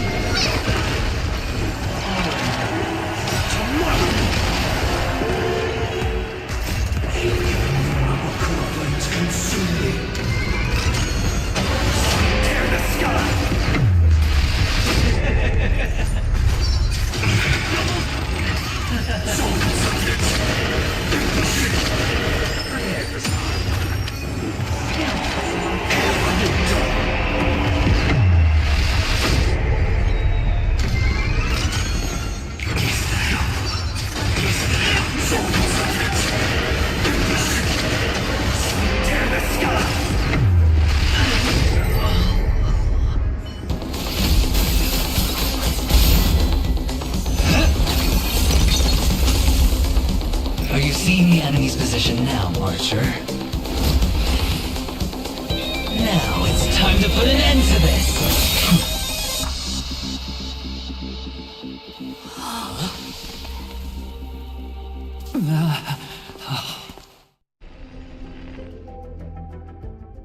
Why do actors in horror films never see where the monsters come from? Why do monsters keep popping into the frame as long as the film is rolling? It's because the true monster is born beyond the set. The director's lens is the real cradle of terrors. Your presence concealment skill is simply a manifestation of the theatrical rule that characters in the story cannot see the cinematographer filming behind the lens. But monsters are different. They are the soul of horror films, the focus of the lens. Their line of sight is always fixed on the camera's position. That's why only Scott, the man playing the monster, can see you. You win. I concede. Having the devil lurking behind the lens and getting real monsters to step into the theater. That was my finest offline marketing campaign ever! Who'd have thought that someone could still see through my tricks hundreds of years in the future? How did you do it, friend? Did I never mention it to you? Well, I am your fan, Mr. Greedy. A director of flops from centuries ago, catching the eye of a big shot from the strategic investment department. Thanks for the compliment, but that was a pretty bad lie from you. Oh, have more confidence in yourself, Mr. Greedy. After I stumbled upon your first movie, curiosity led me to dig through the archives of Greedy films. Now, you had each moviegoer sign a death and liability release waiver before entering the theater. And you released memory zone memes into the theater at intermission. Oh, these interactive marketing tactics were way ahead of their time. You could smell out exact market demands and deliver maximum impact with minimal resources. Oh, had we met back then, I would have made sure to secure a spot for you in the marketing department. I'd rather not be recognized for those achievements.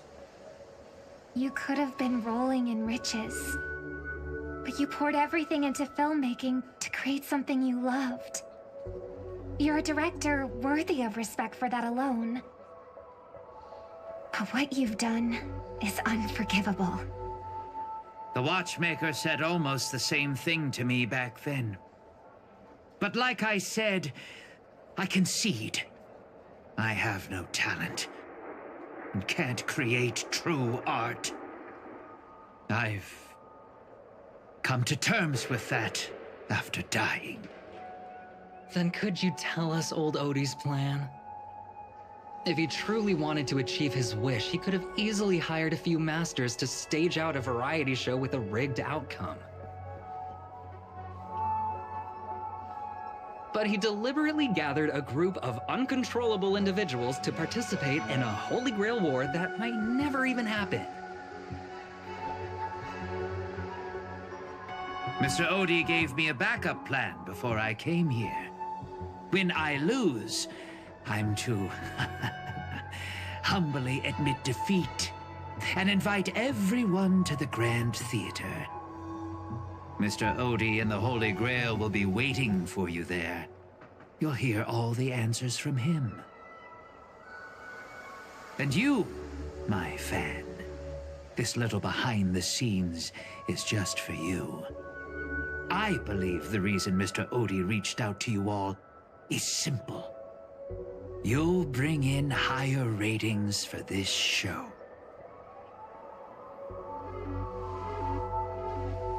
There's nowhere in Panaconii more fitting for a grand finale than the Grand Theater. Oh, Mr. Boothill, why are you looking at me like that? Didn't expect someone like you to be that Fudger's fan.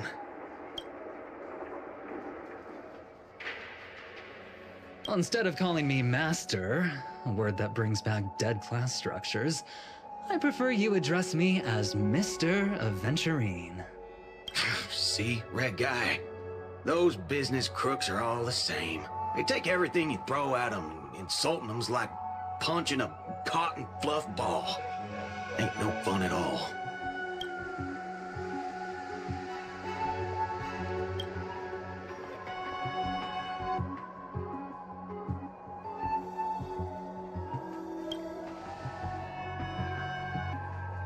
I'm going with you.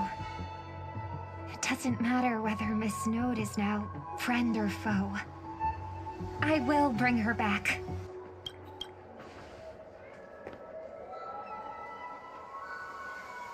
Oh, by the way, I think I forgot to ask. Mr. Boothill, do you know which department Scott's from? Whoa, yeah!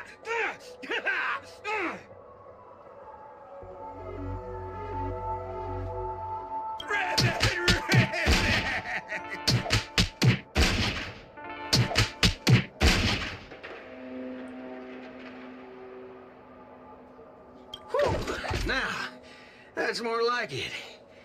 Let's move out.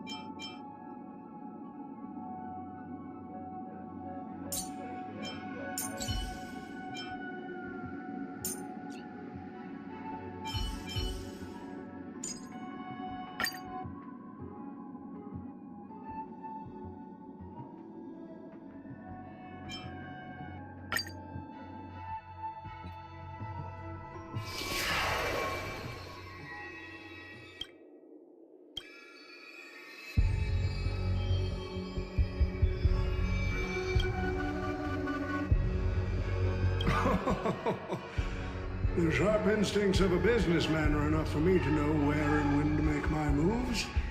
And the Holy Grail has told me everything I need to know. You are the servant of that galaxy, Ranger.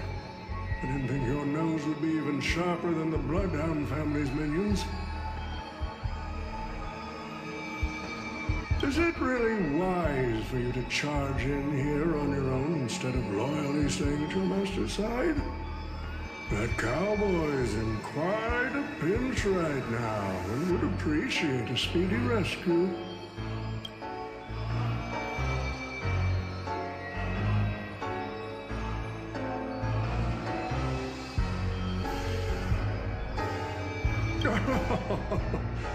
I appreciate the advice, truly. In that case, am I not giving the Holy Grail a new purpose? It'll become an entertainment spectacle much more worthy of investment than some wish-granting chalice.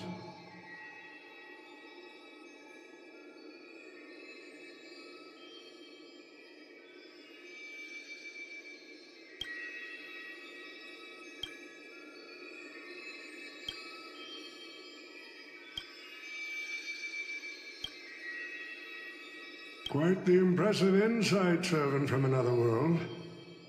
Your presence here was certainly a surprise to me, but you and your friends are needed. The Holy Grail needs more efficient fuel. And that means you. Miss Note? No.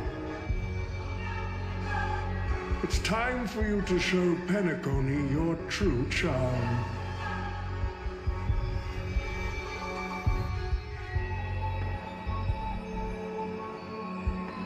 I did what you wanted me to do. Well done, my old friend. So many years have passed, but I still remember every performance you gave, every dance you danced, every melody you sang. You were like a blooming iris. But I prefer how you are now compared to your heydays on the stage. Stripped of all the external pretenses. So simple. So ordinary. Enough, OT. Outdated metaphors are as revolting as last night's leftovers. I've kept my promise. Now, it's your turn.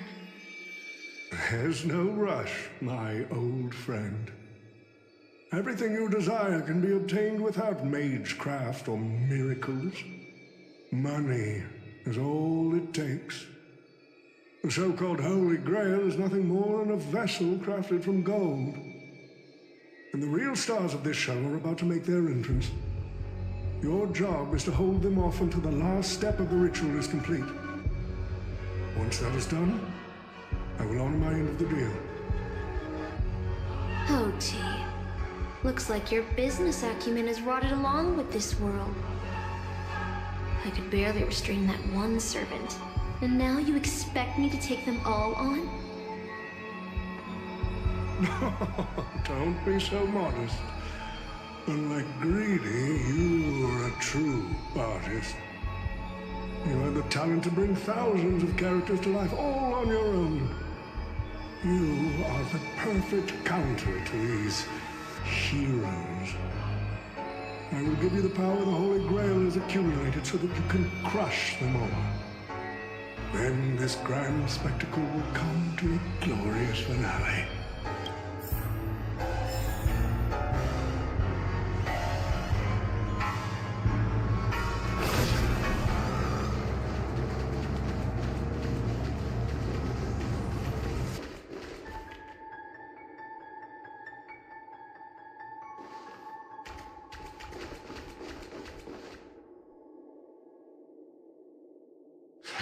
Fork it. Wasn't that blue guy supposed to scout this place ahead of us? Haven't even heard a single peep from him so far. Could that old man have pulled a fast one on him?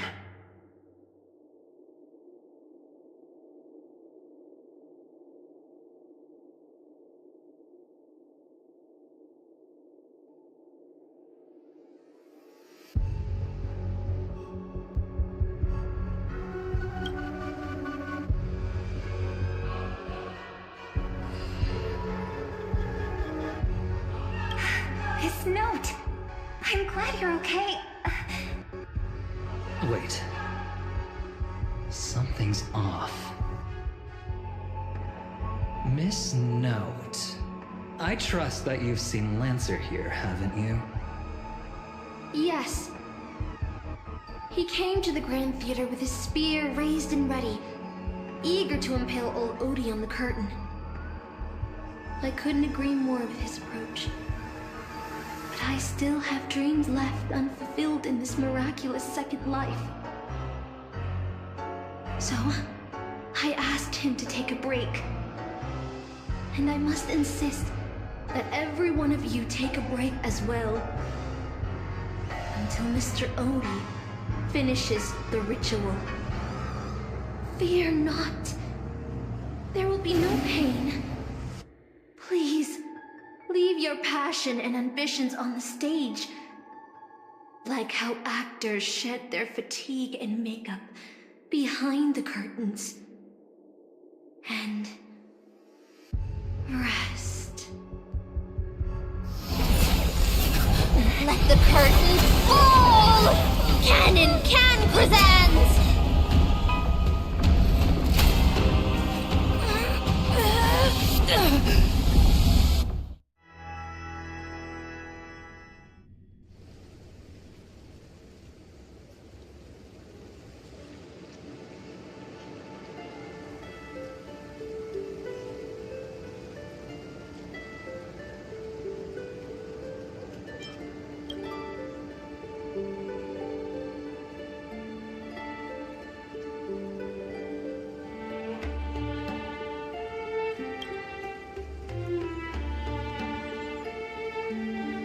Oh, Artorias!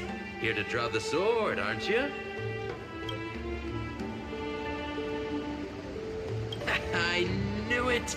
That Mage Merlin spun such a tall tale, something about whosoe'er pulleth out this sword of this stone is rightwise king of all England. Even an apprentice knight wouldn't be able to resist that. That being said, a little fellow like you drawing the sword and becoming king, I really can't picture that.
headed for the stars.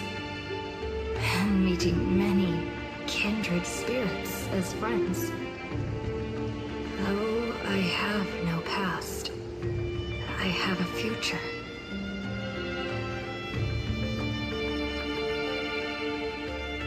I'm really lucky.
So this is the sword in the stone?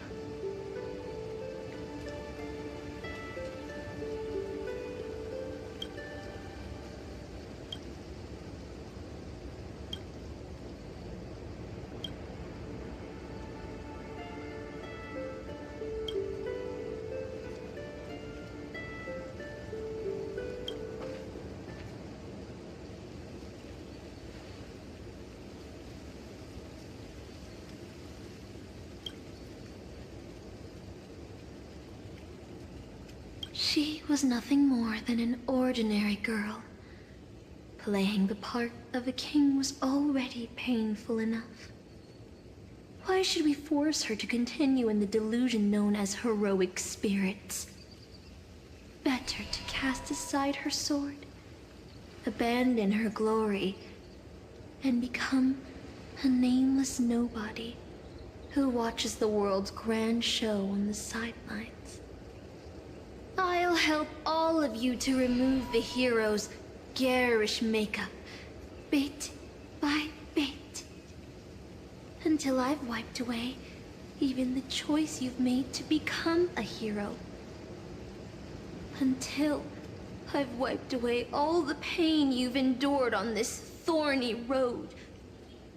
I've prepared a simple and happy life for you all in this show. Including you, Trailblazer.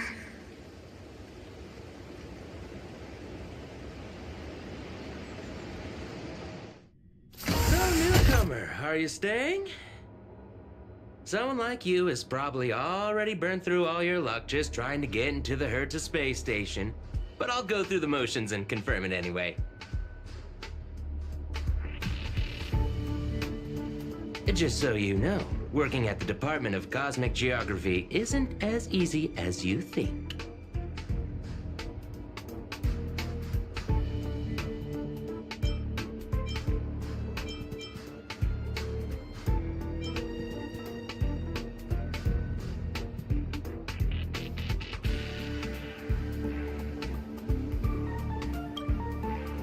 Who?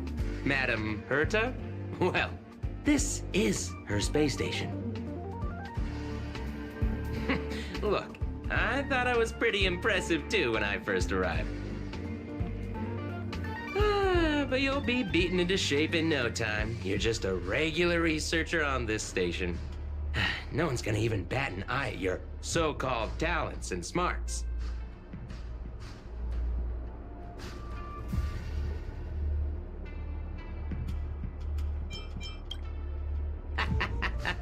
Are you dreaming or something?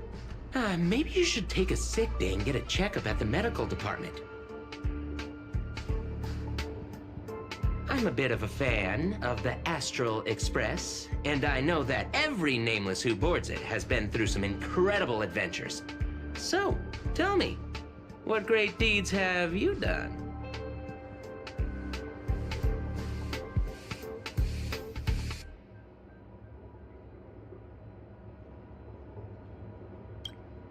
Oh, I've heard of that!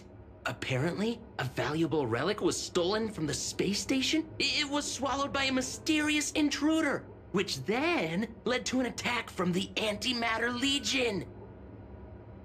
If it weren't for Madame Herta stepping in to handle the crisis, we'd all be burnt to a crisp by now.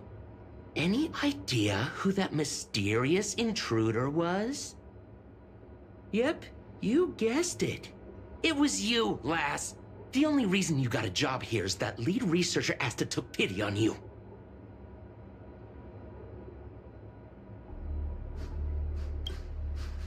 Oh, you mean the Lord Ravager who recently appeared on the Xianzhou and caused a huge ruckus? From what I've heard, her plan was foiled by the general of the Luofu, but the Xianzhou people paid a heavy price for it. Listen, don't use someone else's tragedy as your bragging material.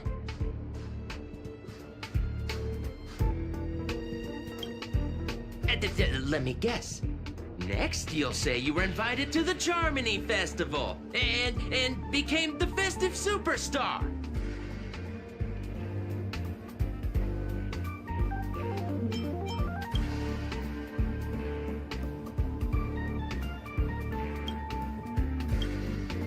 Oh, I know what's happening now. The Department of Implement Arts imported a batch of dream bubbles. Loads of young, naive researchers have been wasting entire days in them, ignoring even their paid work. You probably ate too much of that Memoria too and thought those illusions were real. Uh-huh. Why else would you believe you're a nameless aboard the Express? Well, I can't say I blame you. I heard the Express did invite you to join them, but you turned them down. Are you regretting that choice now?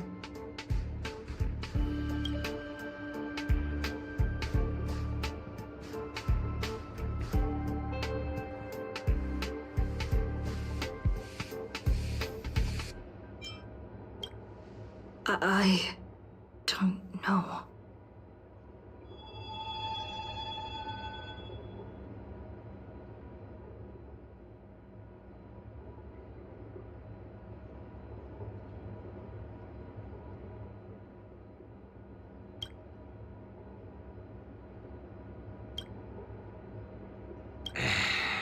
Well, your resume doesn't show any particular skills, so I'll start you off with some light tasks. Sort the Department of Cosmic Geography's expenditure report for the past 6 months, schedule research meetings for the upcoming month, collect project proposals from all levels of researchers. Yeah, that should keep you busy for a while.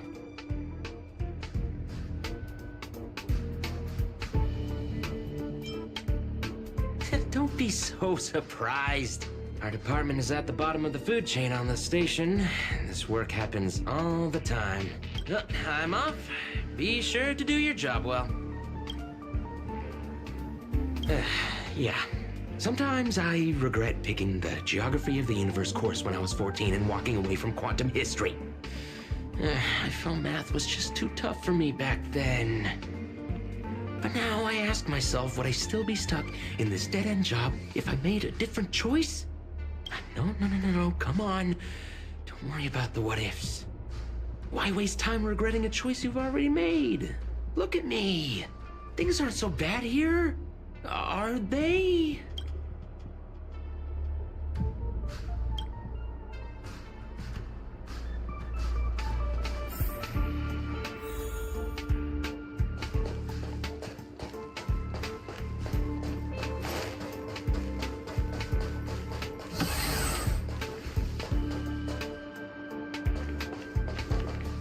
You're late, newcomer.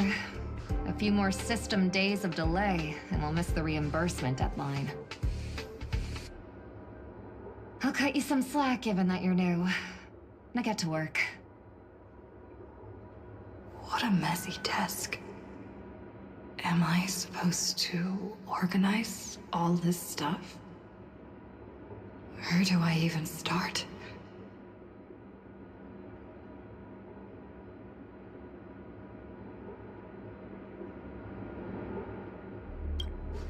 You're too slow. Keep going like this, and you'll still be here when the Amber Lord makes our next hammer swing.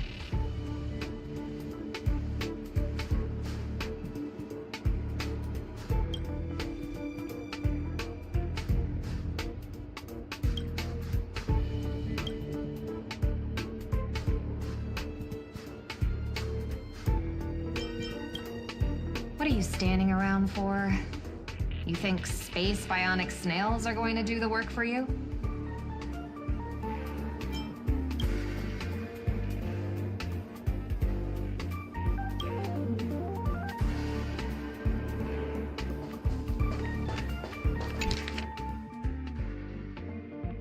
These reports are endless.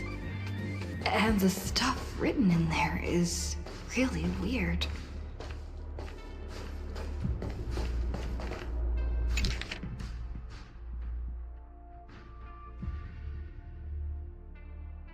Hold on.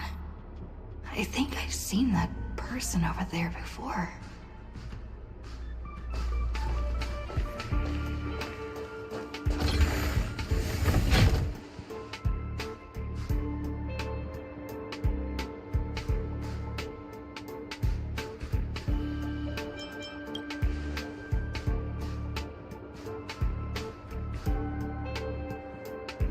Come on, Uncle A.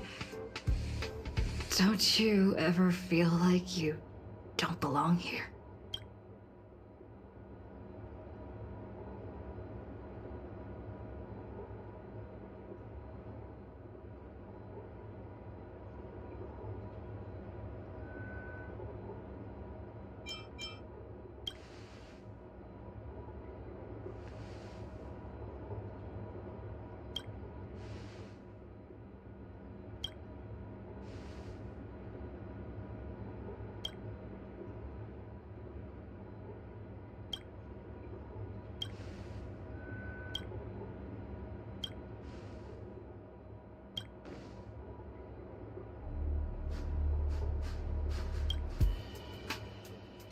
I'm exhausted.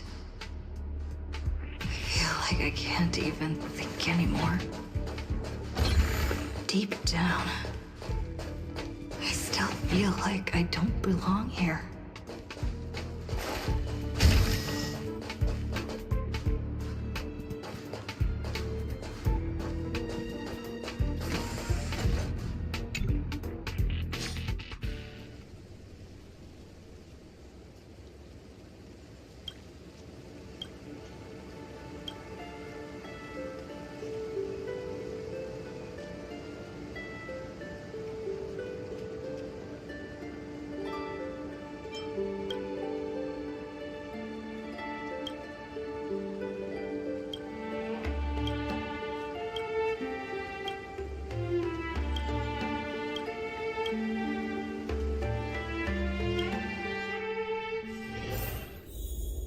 What a strange dream.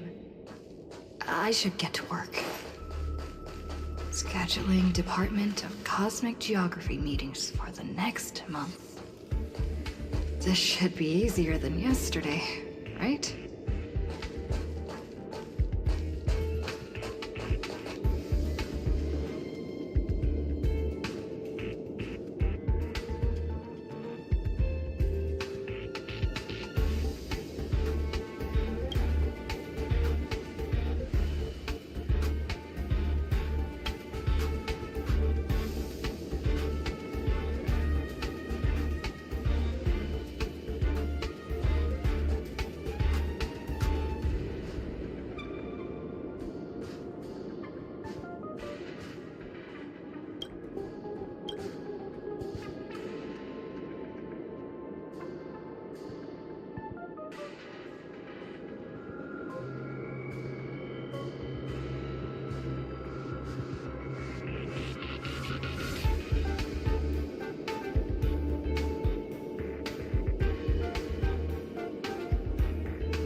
The Astral Express. I turned down their invitation back then. Did I really make the right choice?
I'll think about it.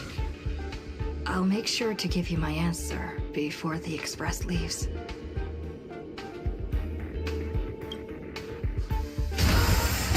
I'm so tired. Maybe I should head back first.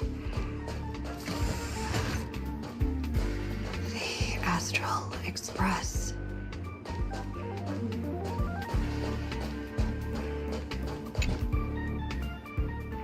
Let me tell you the story of a bird who was imprisoned wrongfully.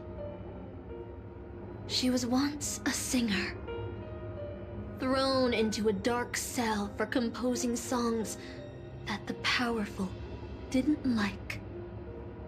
The bird heard many voices of sorrow. So, she sang for the others trapped inside, soothing their homesick hearts and inspiring them to rise up. In the end, the bird broke free with a pocket watch, a wolf, and countless companions by her side. The bird believed that she would begin a new life after gaining freedom. She would shine on the stage and the silver screen, displaying her beautiful feathers and voice, just as she had once brought hope to the hopeless.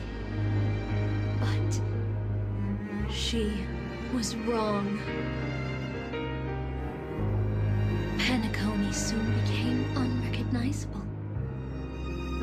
The songs she sang, the films she starred in, and even her own life were all locked away in a cage called money, turned into mere commodities. The movie studio wanted to turn the bird into a symbol of beauty, but the bird longed to escape from this suffocating, filthy gutter. Stripped away her stage name, replaced her with a fresh-faced chick, and smothered her with slander and rumors, leading her to a disgraceful end. So, you seek revenge on those who tarnished your name? No. The exact opposite, in fact. When I returned to this world, I realized there was no one left to take revenge on. Instead, I will reclaim the name they took from me and erase every single work I've ever produced. I'll destroy every trace of my existence. As you know how it feels to be locked in a cage and have everything taken from you. So why do you still trap the masters and heroic spirits in your noble phantasm when they wish to end this Holy Grail war? Old Odie may be able to fulfill your wish, but the cost he demands is far greater. As someone born in the same era as him, you should know this better than I do. Ugh. OT is nothing more than a parasite feeding on Penacony. Of course I won't trust him. But you're different, Master. He's a worm who has a wish for the Holy Grail. Yet, there's nothing the Holy Grail can do to sway you. If you want to stop my noble phantasm, you'll have to force me with a command spell. Come, Master.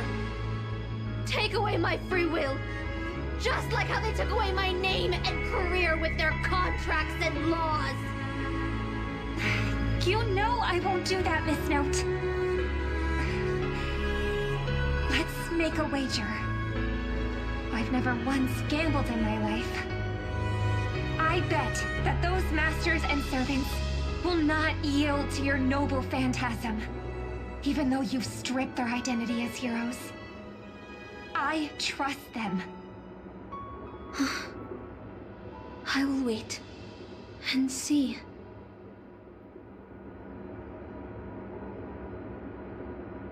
I feel like I had a strange dream, but the details keep slipping away. My body feels so heavy, but I can't rest. There's still today's work to get through.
The Express is already left. Going there will be pointless. Let's go to the lab. Hit the cafeteria. Let's go fishing together. Let's go watch a movie. Isn't life on the space station wonderful? People would kill just to live the life you have here. There's no antimatter legion. No abominations of abundance. This place is the most peaceful paradise in the universe. Something's stopping me from leaving this place. I need to avoid them. We're not holding you back. What's up? Stop. The future. Do you think you're special?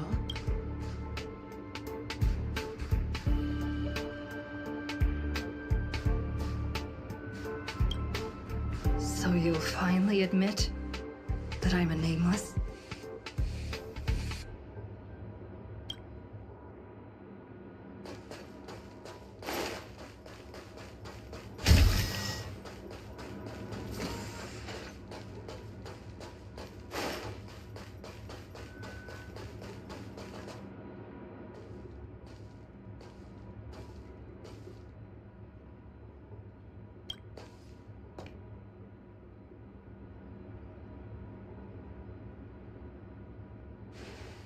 Would you still pull this weapon out?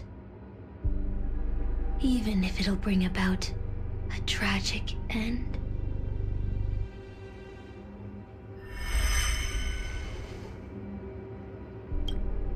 Which is why I've crafted such gentle dreams for you all. Isn't that what you've been looking for all this time?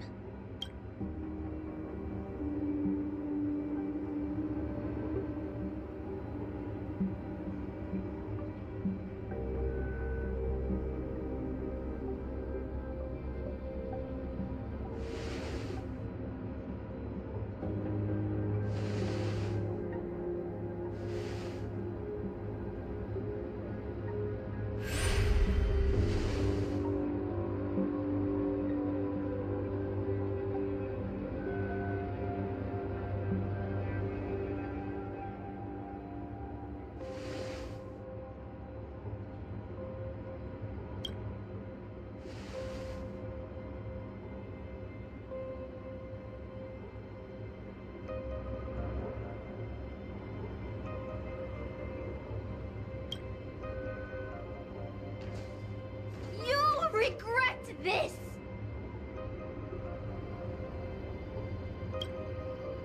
I'll never regret.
Just like how I failed in life. This is A fitting end for a traitor. The performing arts had given you so much pain, Miss Note. Why did you choose to remain on Penacony's stage after leaving your prison? Because I still remember how the rough prisoners fell silent and the crying children smiled whenever I started to sing. Those small moments made me feel free, even in that iron cage. But Penacony has changed. After so many amber eras, it's become almost unrecognizable. And now, I am locked in this newly forged prison.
Anyway, it's time to end this. A servant who betrayed their master has no right to exist. Then, as you wish. With the first command spell, I return your name to you. On behalf of Penacony, Asna. Even if they have trademarked your name and stripped you of everything, that does not make you an unknown failure. Hold your head high, Mother of Iris. With the second command spell, I return to you the testament of your existence as a heroic spirit. Your death was what made singers and artists realize the need to reclaim their freedom and dignity for merchants. You are not some forgotten shadow. You are the founder of the Iris family, one of the 5 major lineages of Penacony. That's why you chose to borrow that name, isn't it? A figure shaped by your students and friends, by Maven and the Watchmaker. Miss Note, the one who sang freely in Dreamville. No more. I don't want to hear anymore. With the third command spell, as your junior on the stage, I return to you your freedom as a person. Mother of Iris, you will no longer be controlled by anyone from this moment on. You will now only dance for yourself. This farce is nearing its end, but I hope you can step out of the Grand Theater before you disappear and meet Penacony's artists. You are still a hero to them, no matter the slanders your name bears.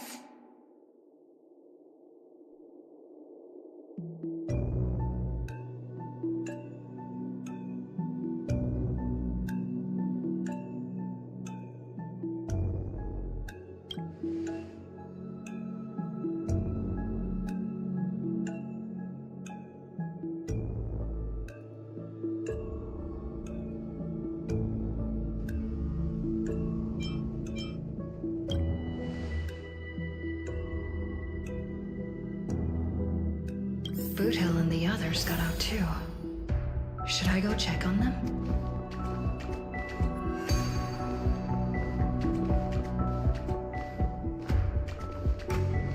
A different life? Penacony's dream bubbles are pure cancer. The Charmony Festival nearly killed me. And that servant's fantasy almost finished the job. So, where did she put you? I had a dream where I could never win. I got to live as an obedient serf and gave up on even the thought of gambling. Darn right. Quit gambling. That's quite the educational dream you had there. And you? Where'd she send you? Me? I had a long-awaited reunion.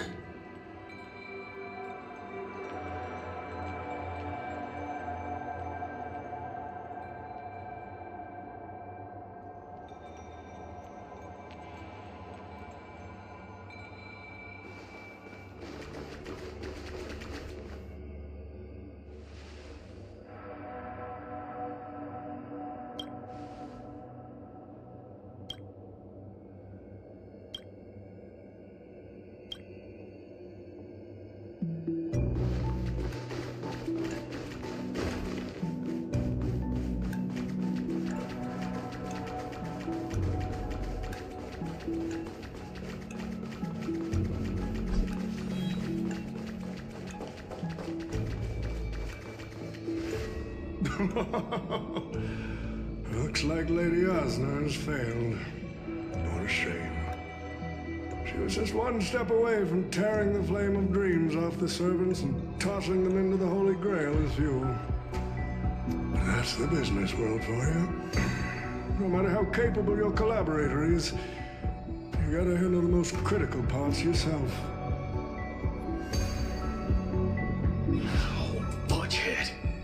It's time to tell us what kind of stinking pie you're cooking up with this Holy Grail war.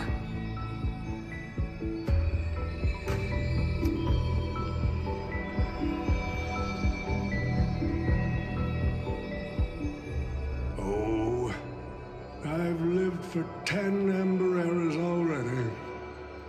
As long as I give the word, my medical team can squeeze a few more years out of these old bones.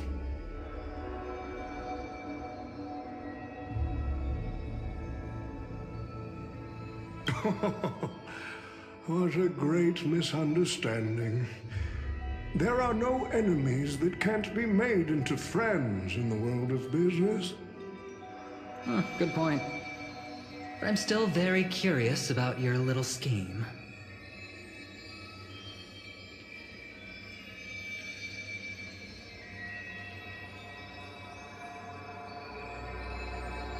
Yes? What you're talking about is something only the Genius Society would obsessively chase after.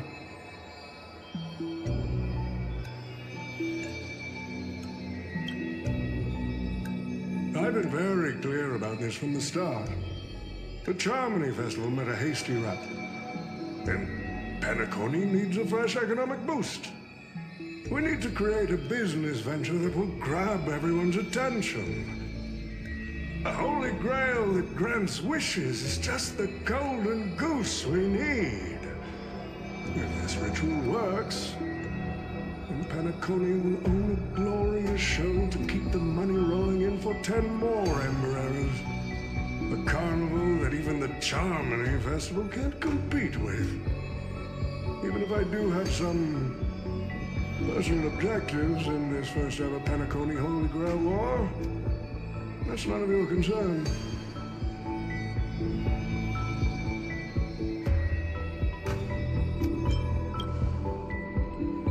Wealth that pops out of thin air will only lead to inflation. Financial growth can't be achieved by miracles. It requires precise balance and expert handling.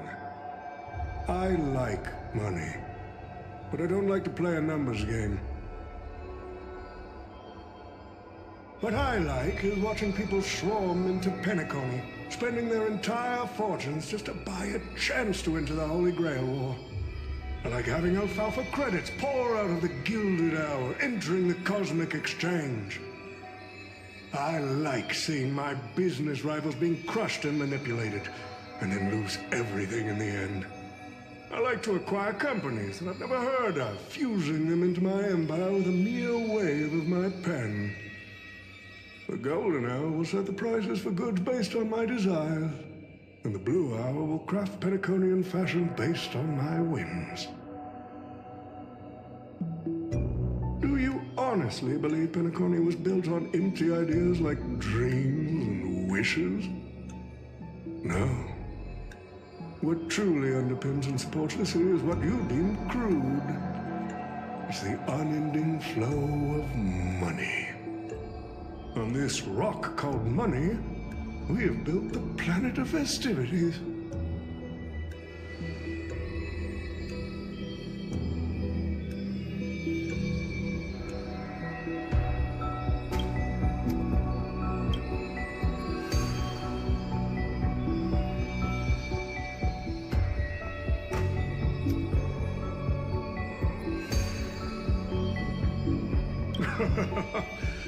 It seems you're all eager to prepare for my demise. But since there can only be one winner in this game, how do you plan to decide the victor after I bow out?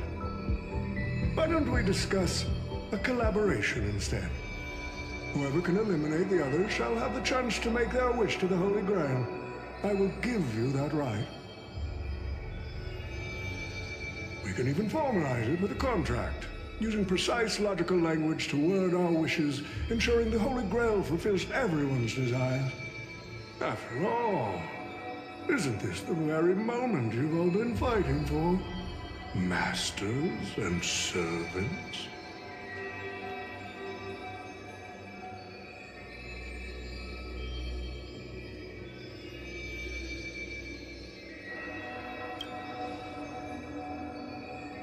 Nah, We need to whip this fella's hind end, then smash it to pieces.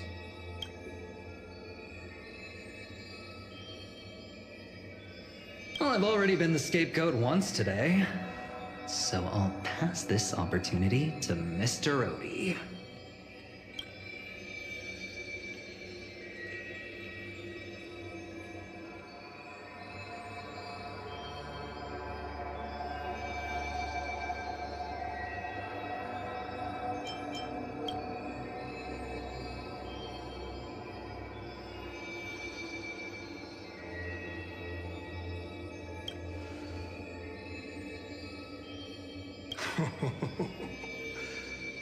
If you are all so keen to make me your enemy, I suppose I'll have to become the final challenge on this variety show.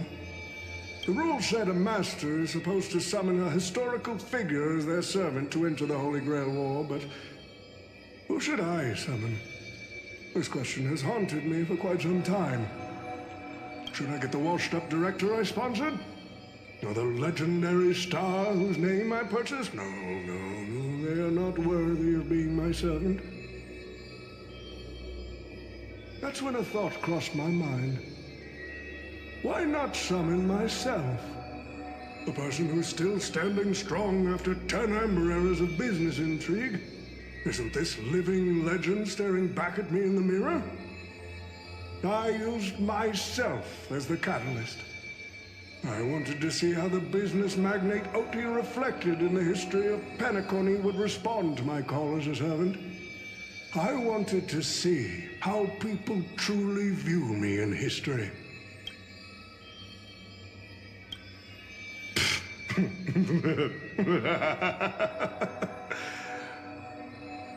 The answer really hurts. To them, I'm nothing but a parasite, sucking out the sap of Penacony's oak from the top. A bug, madly devouring wealth.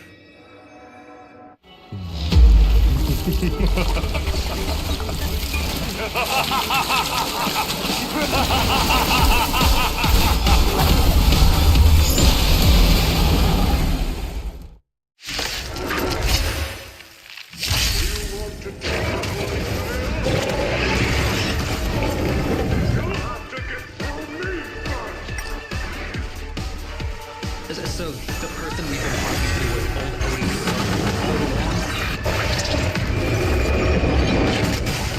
Receive divinity. My throat is feeling much better.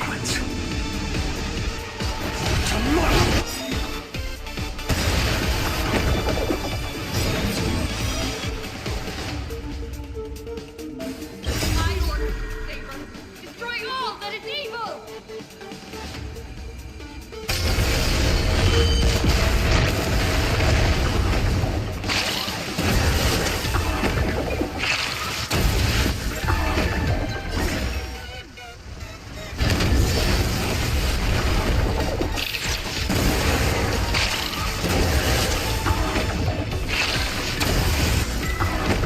I'll see you off.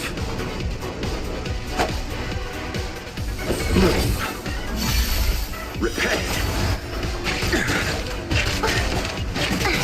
No other choice but forward. Stars Echo! Future will come.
Receive divinity.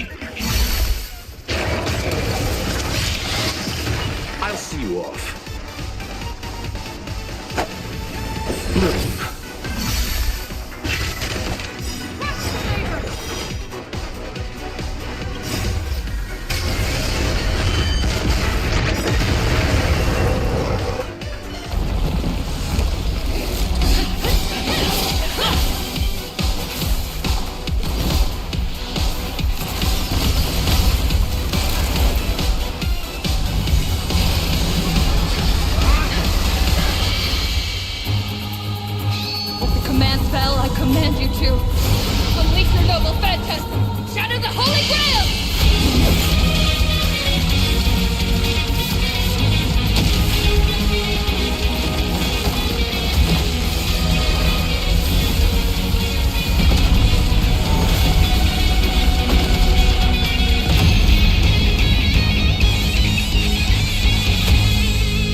Is this grand theater ever gonna see a day of peace? I'm starting to feel bad for the Bloodhounds and the Dreamweavers. No need to feel bad for a heritage building insured with hundreds of different policies. Old Odie would never allow himself to lose a single coin over that.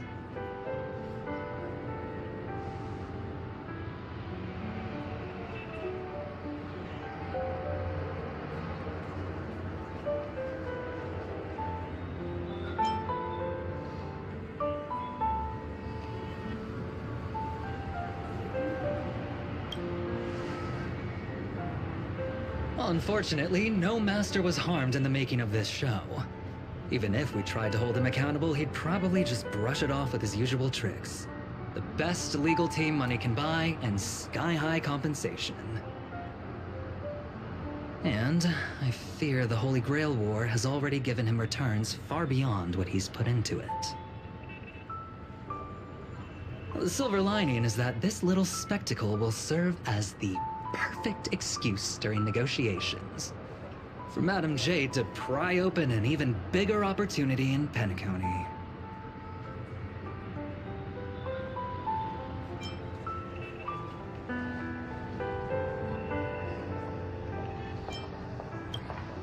Oh, don't say it like that. This is a good thing for Penacony shareholders. These Penaconian rules stinking of money won't keep me down. Lancer, let's go take care of that old budger.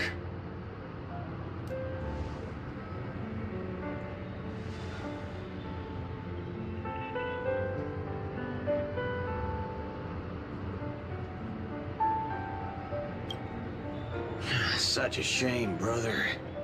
If we ever cross paths again, I'll take you to the finest honky-tonk in the cosmos for a drink.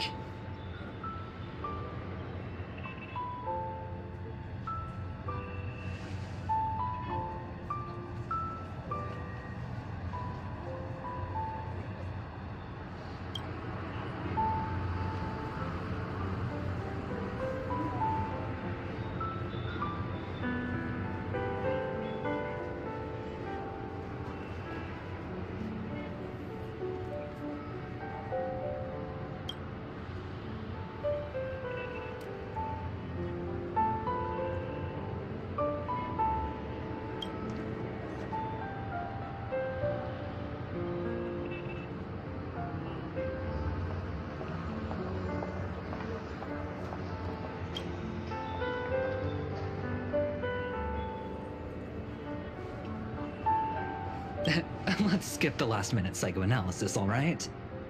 And when it comes to fashion, you're not much better than me, Guardian of Humanity.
The Holy Grail broke. What a shame. People have pursued it, fought for it, made sacrifices for it, and died for it. Much like they did for our own Penacony. They poured their dreams into Penacony to shape the planet into what it is today. But the question is, has Penacony ever answered their dreams? Look at this Memoria singularity. 10 Amber Eras have passed.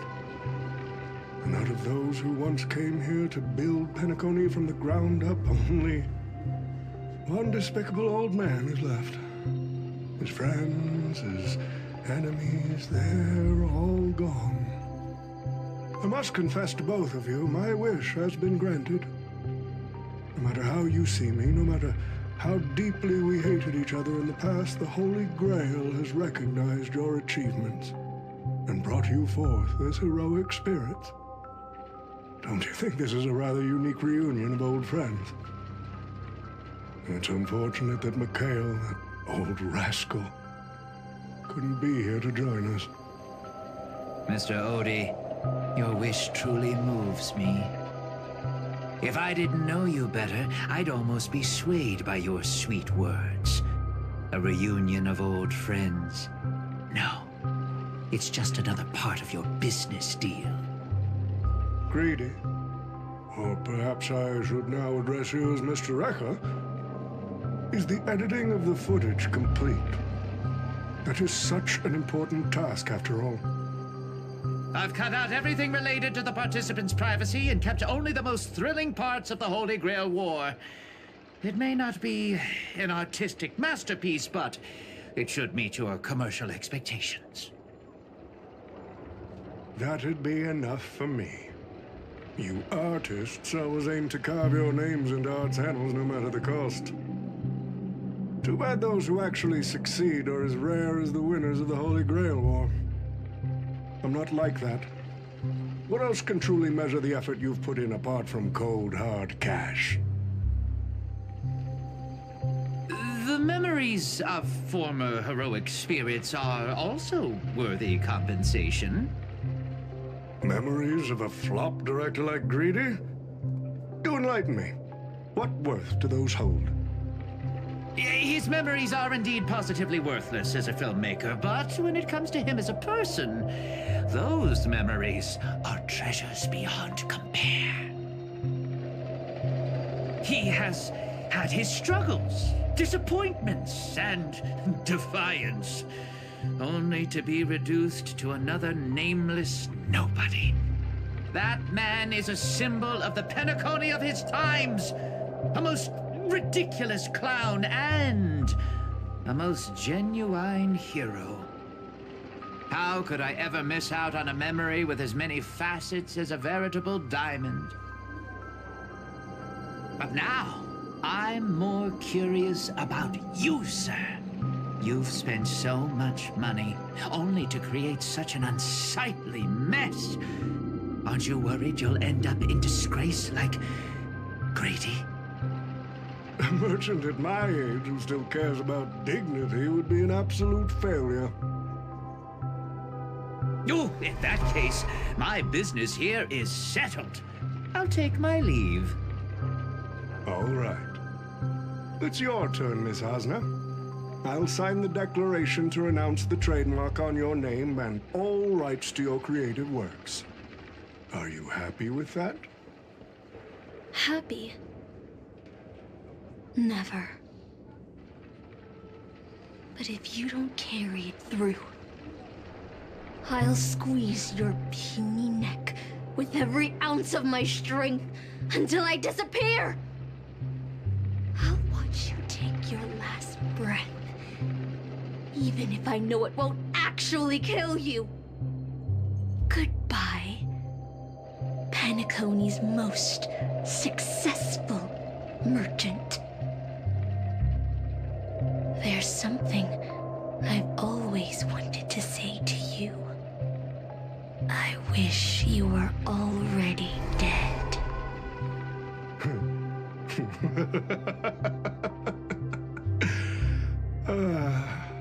Now that's a heartfelt confession. Osna, I do hope your wish comes true one day.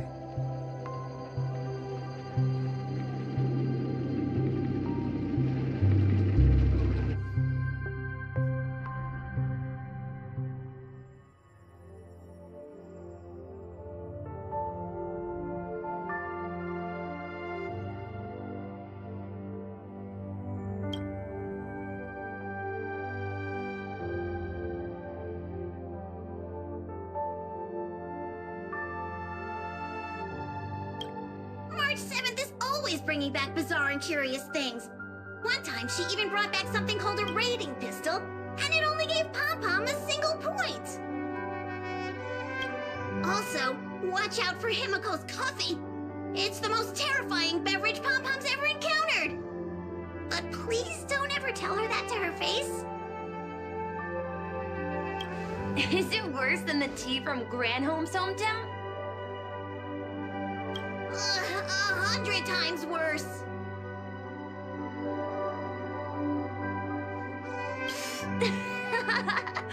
I'd love to have a try.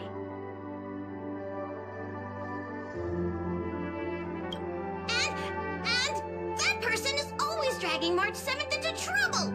Pom-Pom had such high hopes for Dan Hong, but even he started to follow along now.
through that head of yours.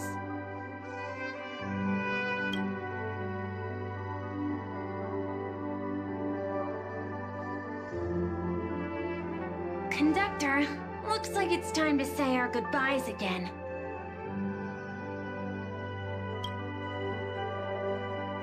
Will you be returning to the Express? Maybe. I'm just happy to hear that so many people like me have boarded the Express over the years. The nameless come and go. Some find a place they want to stay, while others keep moving forward. Just like the silver rails that never stop. That's the Astral Express. I'm sure the conductor's future will never be lonely.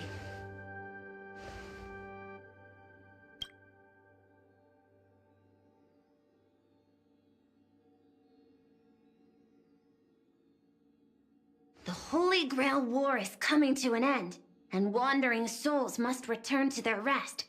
I need to go back to Penacony.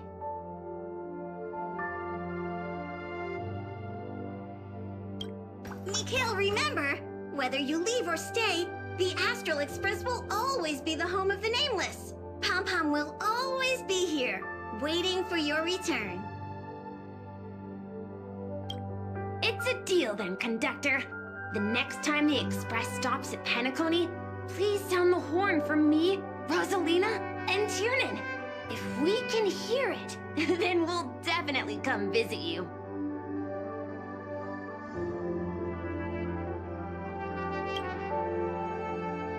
It's a promise.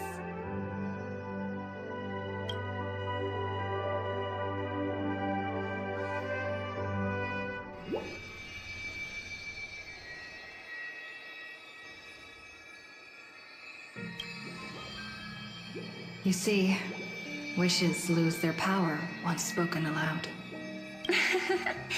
That does sound like something you'd say. Anyway, the first Holy Grail War orchestrated by Old Odie ended up being the last one.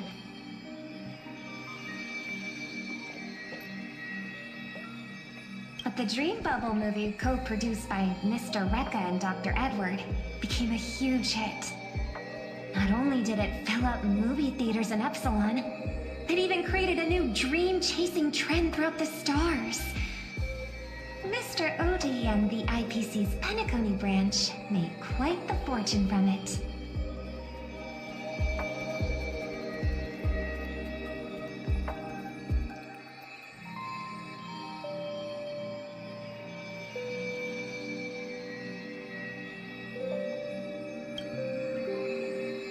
As Mr. Adventuring Guest, Cody simply brushed everything off as entertainment when questioned about placing family heads and shareholders in danger.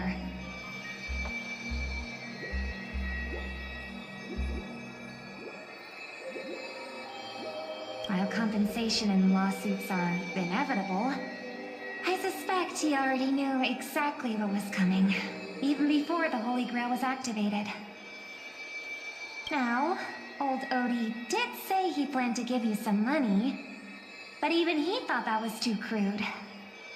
So instead, he gave us the most valuable thing from this Holy Grail War.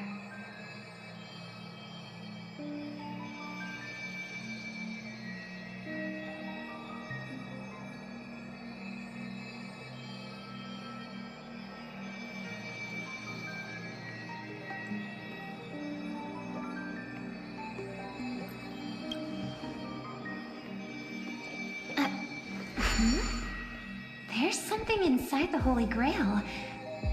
I think this is a note for you. Hey, sister. Since you all look pretty busy, I headed out with Hook. Big thanks to Mr. Odie for buying this rare trinket I got my hands on. That's how I could afford this spontaneous trip. By the way, aren't you curious what old Sempo's wish to the Holy Grail was?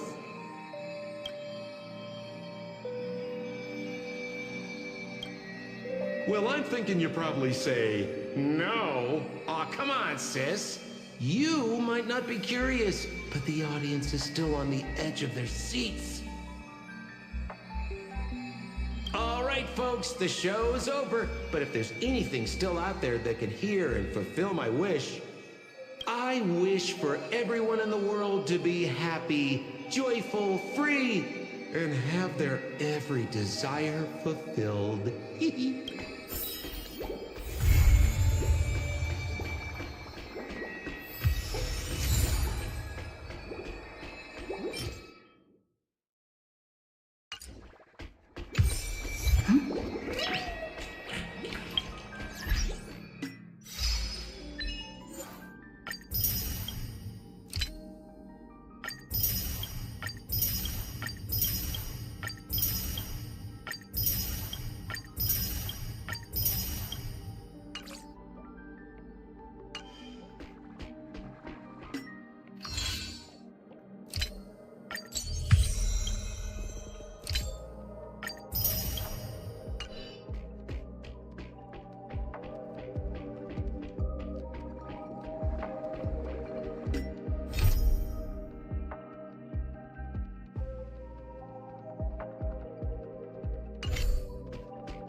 dead return!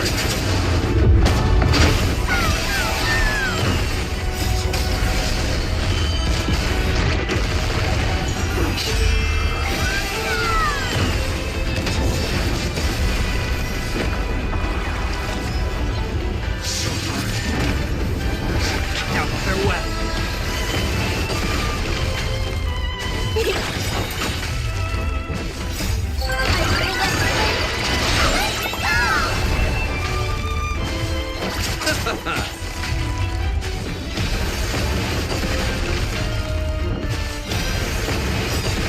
Still chilling.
like the golden years.